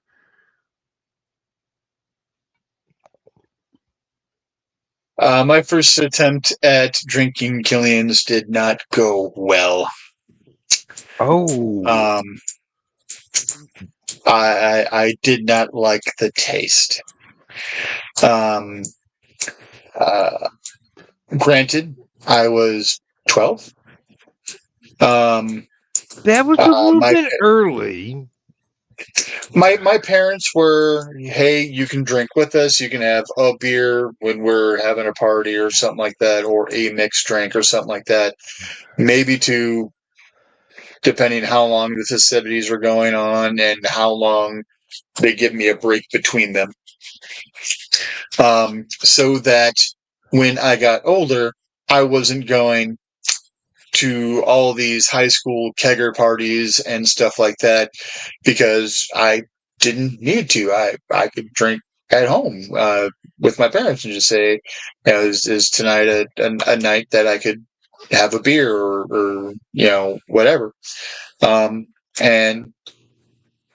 it's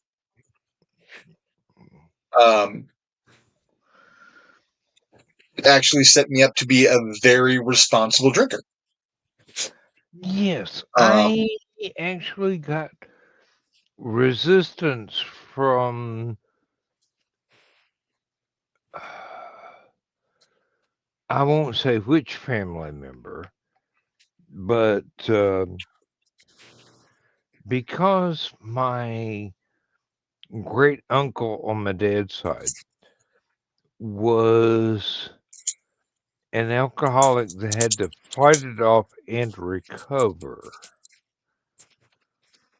I was not inclined to even approach alcohol in any way, shape, or form. And this family member goes, well, in moderation, this is harmless. If you let it take control of you, it's nasty and you will regret it. But if you learn that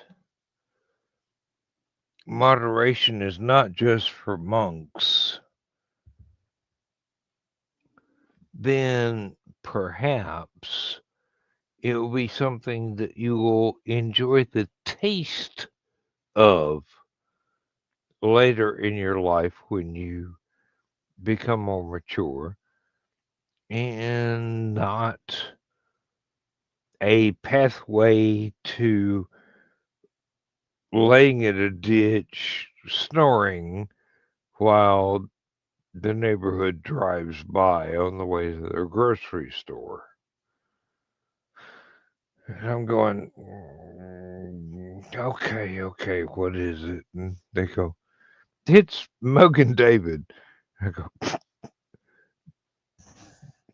you want me to start off Mad Dog 2020? Okay.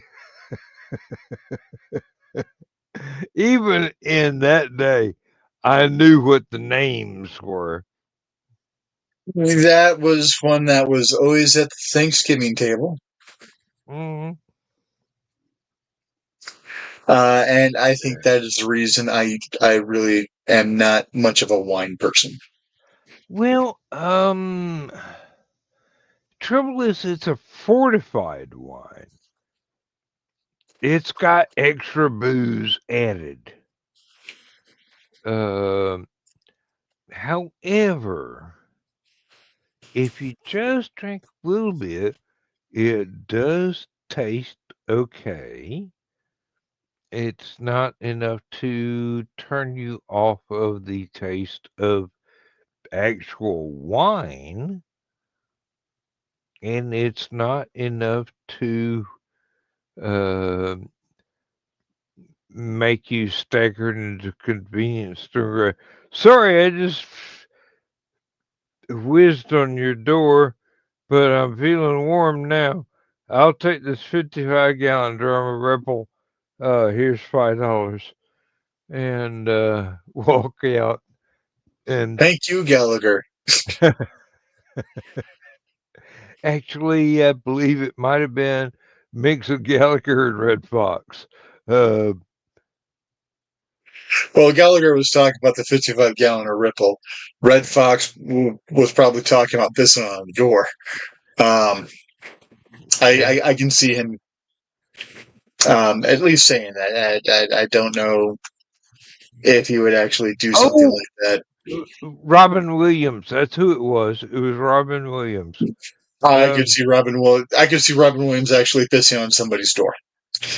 And the next line was, "Damn, I forgot to unzip my pants again. Well, at least I'm warm." But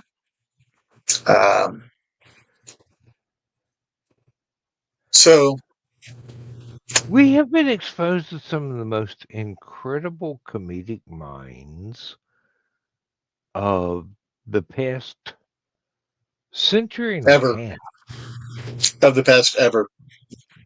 Well, no, there are some that we have not experienced because they were not recorded, except in certain scrolls and whatnot before books were very common.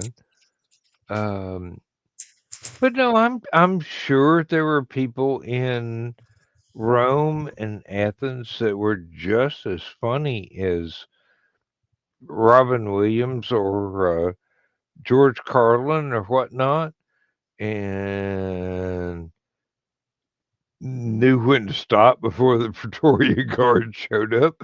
Uh,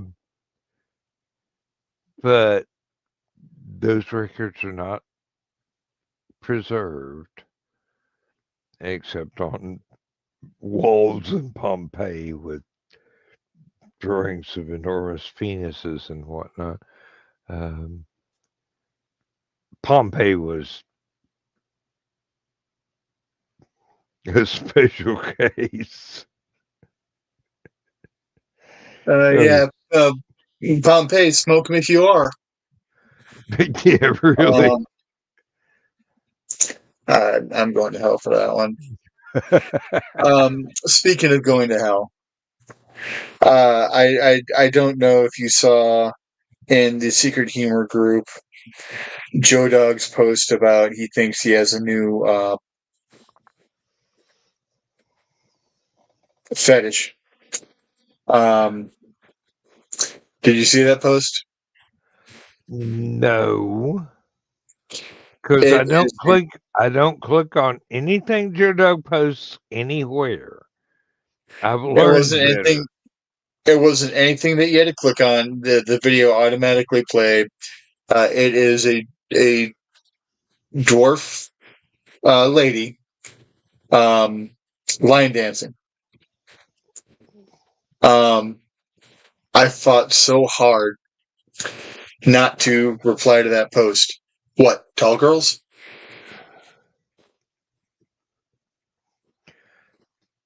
Oh, you are evil. I love you. Um, and thesis going, Robin Williams and George Carlin are basically responsible for my sense of humor today, with a sprinkle of Eddie Murphy and Richard Pryor. I'm probably more of an equal mix of all of them across the board, with a lot of Rich Little thrown in there as well. Uh, yes, and I'd have to And include. Billy Crystal, I'd have to include the Marx Brothers and the brothers. um, William Powell and Myrna Lloyd. Uh, if you have never experienced the Thin Man movies, The you funny thing is, you should. That is the best description of Lindsay and I that I could ever try and point you to a video of, is the sarcasm and point counterpoint and smartass and counter smartass that I could did ever not happen. understand. Well, I couldn't have. But it's weird how much my personality and sense of humor lends to that kind of stuff without ever watching those movies, at least in the full I might have seen snippets here and there and stuff like that, but last year I ended up buying the entire Thin Man series, and started watching them here and there. I've only seen the first two. I need to go back and watch the others Oh, because they're just when, awesome.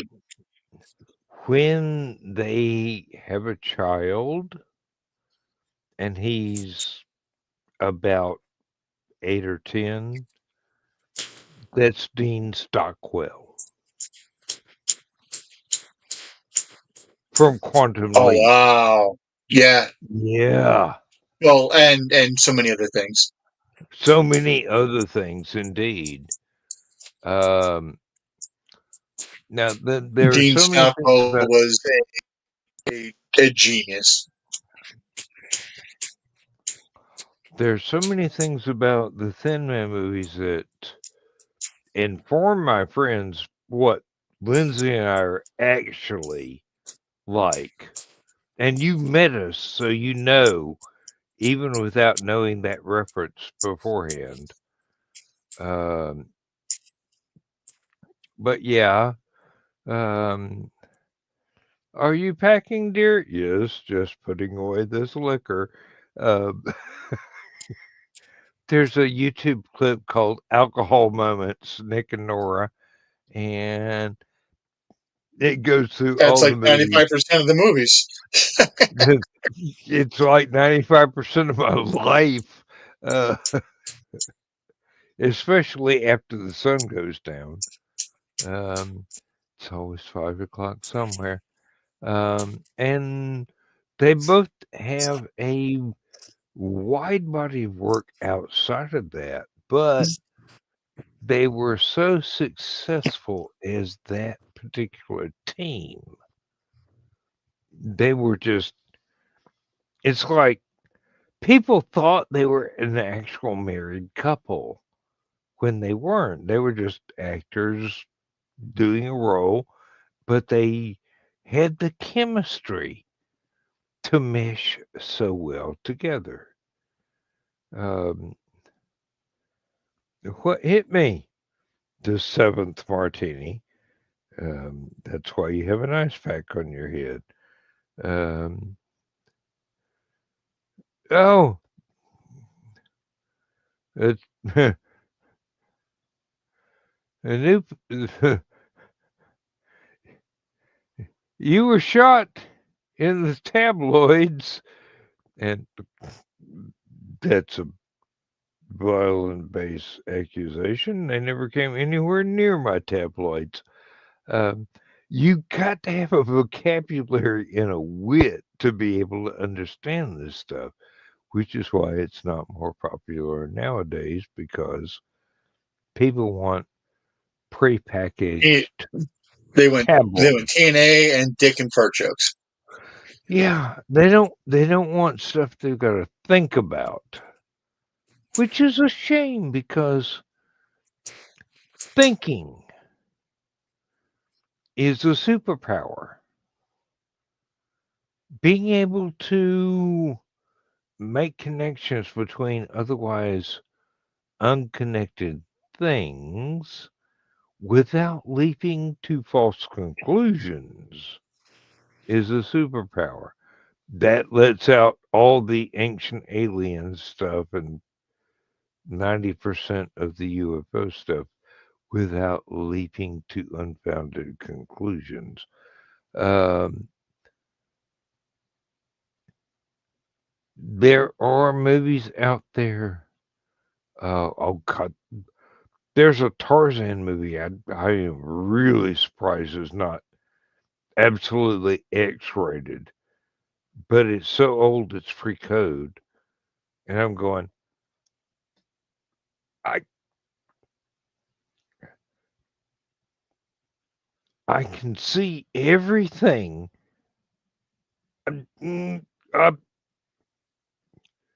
I'm only 16. I shouldn't see this, but I'm looking anyway. Um, who is the actress? Who is the actress? than some of the original Tarzan movies. God, they got away with so much. There were swimming scenes when they were both entirely naked, and the cameras are sitting there underwater going, okay, cue the alligator. He's got a knife. And a rubber alligator attacked him. Tarzan, I mean. But, oh my God, Jane? I should look that up, but really, it's historical. You can look it up. It's on YouTube. It's not edited. I'm going, damn, she's hot. And in more ways than one. Um, Obviously, she was excited doing that scene. Um,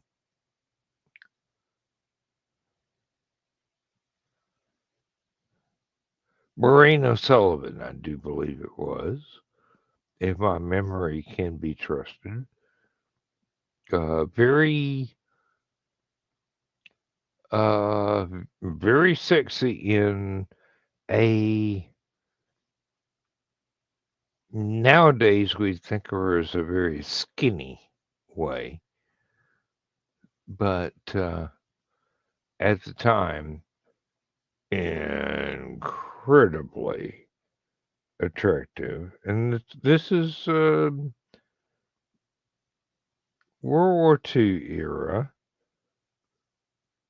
and people are going to the movies to go, we wanted to see the Dick Tracy serial episode, but I've just been forcibly yanked through puberty by this lady in a leather bikini.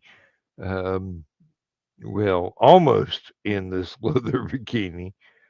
Um, Surprised that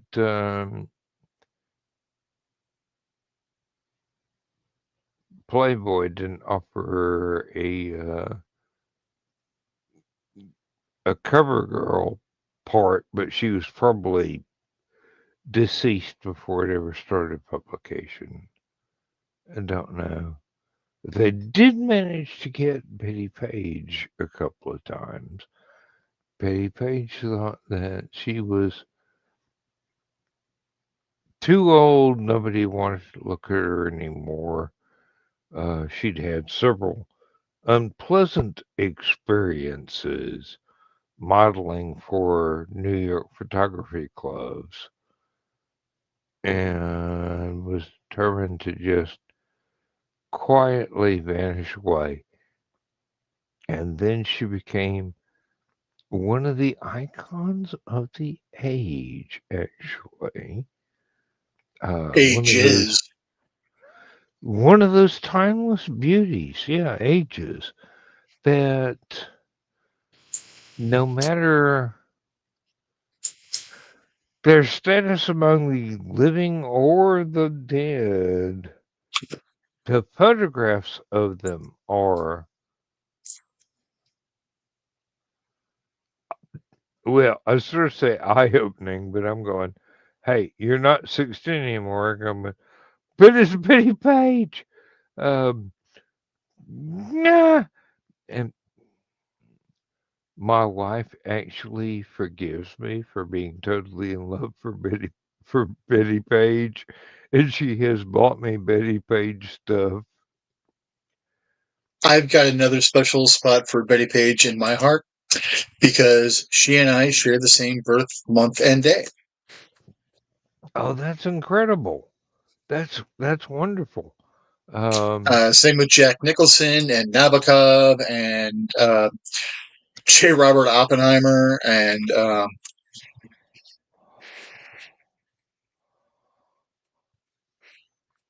Well, I share the same birthday with Godzilla. Godzilla and Roseanne Barr. I'm going, yep, 2 world-spanning disasters that we wish we could have avoided, but and Sputnik 2 was launched by the Russians about the same time my mother decided that, hey, I've been through labor enough.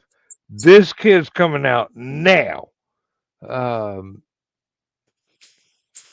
so basically, I entered the space age at about the same time the space age was created.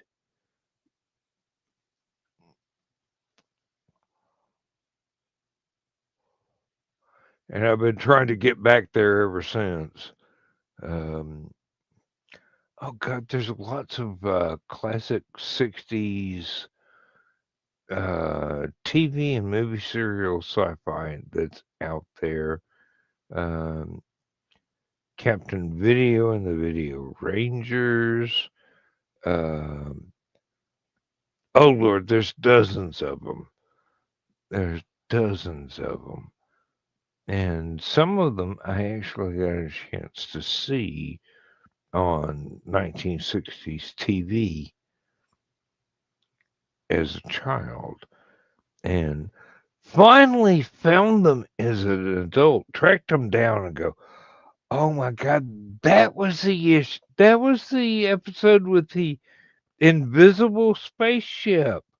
Yes, I love that back then, and it's not that corny now. It's about like watching Fireball XL5, where the physics is not quite accurate, but it's close enough. Um, Listen to a uh, YouTube video of a gentleman talking about Galactica 1980. And it was interesting because I'm like, that's not how I remember it at all. But he's also remembering it as the late night, or not necessarily late night, but the prime time, TV slot where I'm remembering it as the syndicated Saturday morning cartoon. Or not cartoon, but live action. But you know what I mean. It was on at the same time that the cartoons and stuff were on. So yeah, um, 1980 had its moments. The original was what, 78, right after Star Wars? 78, then it was like a season off, and then it was a couple seasons of 1980. And Yeah, uh, with the flying it, motorcycles. the flying It, motorcycles and all that. And Dick Van Dyke's son was the blonde guy. I didn't know that till recently. oh, yeah, yeah. Um, But after I heard that, I'm like, I can't unhear it in his voice. mm-hmm. You can hear Dick in his voice. Yeah, that entire family has had a legacy that a lot of us will never easily forget. I mean, even my mother, the car, which was his brother Jerry in the starring role, rather than Dick, but that was still hilariously funny. Uh, but it was very, very 60s. Um, oh God, we're going down rabbit hole after rabbit hole here. Um, we've done almost 2.5 hours when I thought that it would be 10, 15 minutes of me monologuing. Thank you very much for being here, Richie, and making this a much better show than I could have done on my own. Um, I'm just about to hit the button, but oh god, now I've got to navigate to that venue. Push Now, the button, Frank. Pull the lever, Crunk. Wrong lever. well, actually, it's push the button, Max. Of course, that was Jack Lemmon and Tony Curtis in The Great Race. Uh, if you have not seen that, oh my God, is that good? It's better than those magnificent men and their flying machines, but not geometrically better. I haven't seen that in decades. I actually have it on DVD and watch it at least once a year, just because when I first saw it on TV, I'm going, that's so cool. I've got to watch this. And Jack Lemmon is just one of the absolute iconic villains who was later parodied in a lot of cartoons. Mostly Hanna-Barbera, but not exclusively Hanna-Barbera. But that's one of those things where you just go, nobody's doing a stream tonight. I'm going to watch this stuff. And there you go. Um, and no matter where you go, there you There you are. are. Oh, I'm going to watch Buckaroo Banzai again soon. It's been a long time. I don't watch that often enough because I've got it memorized. I don't have to watch it. I can just go, hey, Brainiac, replay that. And the video goes right through my eyeballs without the computer or VCR or whatever. Sort of like the first Star Wars movie, the first Star Trek movie. About 90% of Star Trek, the original series. Um, yeah, I've gone through it so often that it is indelibly printed on my brain matter. Sort of like Dark Side of the Moon.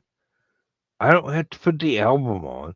I just have to go brain play, and I hear every note perfectly, including the scratches and skips on my vinyl, um, which I make no apology for because it's vinyl. It's perfect. Although, there's things to be said about the remixes that were done on compact disc.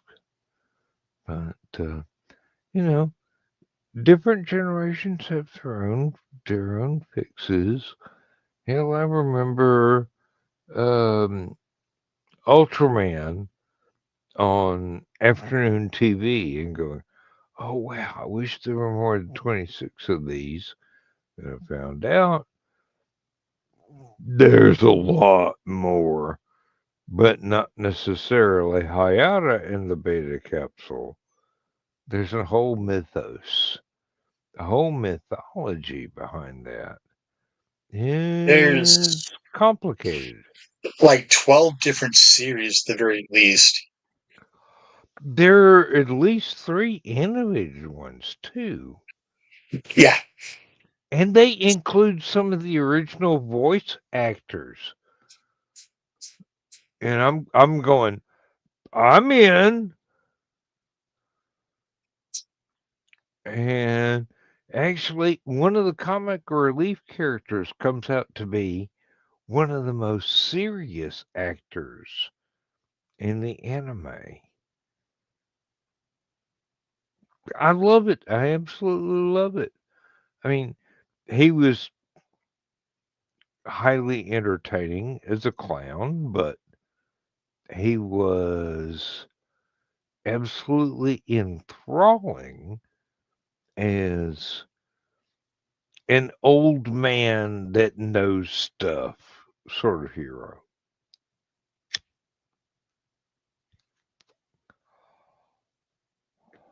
Yeah, I really need to re-up Netflix for a month, um, just so that I can watch um,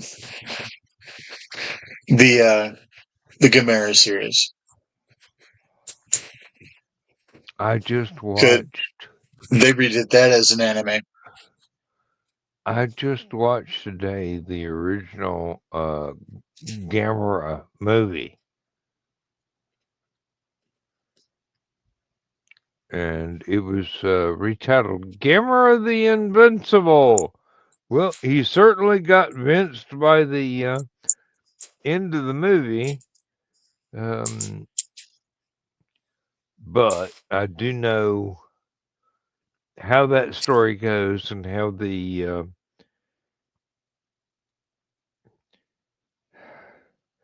interchangeable godchild Kennies ruin that series. Um, but Yeah, they made it child friendly, which explains why I liked it, because a god awful amount of them was put out during my childhood. well, Um, and I was they the demographic they aimed at.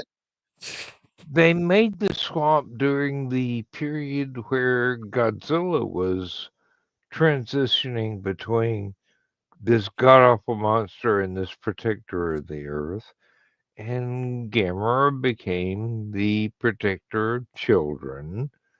And because it was a smaller production company, the scripts got cheesier as they went along. That doesn't mean they're not worth watching. It's just take them with a grain of salt. Yeah, Or, an entire boulder. If you're out near Thesis and them in Utah, you can probably dig up a pickup truckload and bring it home in one chunk. And nobody will notice unless you dug it up out of the speed test trial on the Salt Lake Flats. But on that note, we've gone 2.5 hours. Thank you very much, Richie, for making this more than a 10-minute video and for giving me somebody to talk to in this ego trip, which is Last Man Standing. But we shall see but at each least it's a other. fun trip to join you on. Hey, it's people I can readily admit are not only my peers, but in some cases, my superiors. They know things I don't know. I know things they don't know. It balances out, There's a and great synchronicity. it's fun. That's the thing. It's fun. So we'll see you hopefully tomorrow night in the green room, and hopefully Saturday night. Don't know if J Dog is going to use the same schedule he's been using for Stupid o'clock being a little bit early on Saturdays, and Last Man Standing being way early on Saturday nights. But if so, that's fine. We are nothing if not adaptable. Mm, Not the green room, not the green room, not the green room. Shut up, Dan. There are things in my mind I do not want to reveal. Wrong kind of adapters. It does sound like a Moody Blues song, but no. In my wildest dreams. Good night, Richie, and thank you for being here. Thank you for everything, and I look Pleasure forward to be here. I look forward to the next time that we're not only just on camera, but in the same place at the same time, so we can sit down and talk in person. And please do convey my best respects to Misty and Crow, who is a delightful person. They really are. Almost. They don't realize how damn cool they are. No, they don't. I wish they did. But I have children Well, in the same shoes. But if they could, see 1% of how cool I think they are in themselves, they would just be ungodly egotistical. Well, they are yours. But I mean that's It's because in the the high regard genes. that's because of the high regard I have for them. So, Hey, I have much and a little more or less the same regard. They're incredible. they are. And I've got to say, Misty is absolutely adorable. She's much more cool than she wants to admit. I'll say that with no reservations whatsoever.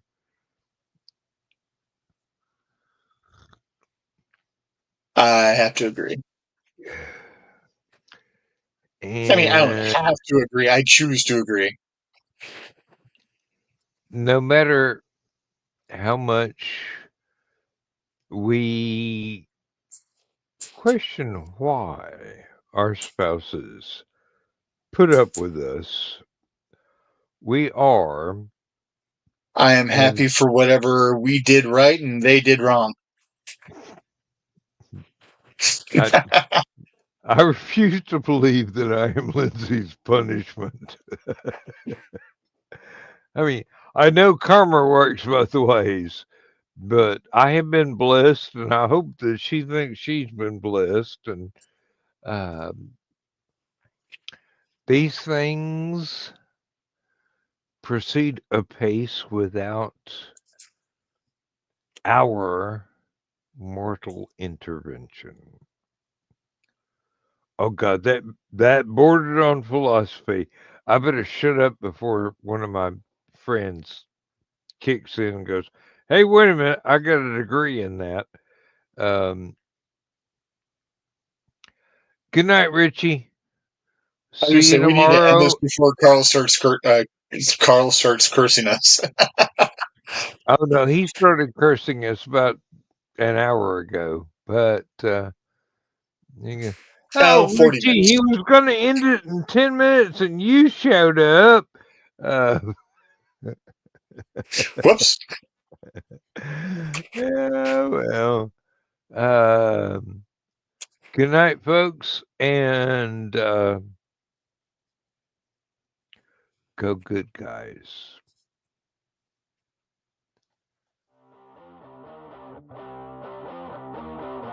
Transmission overload. System will shut down. Woohoo!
was shut down.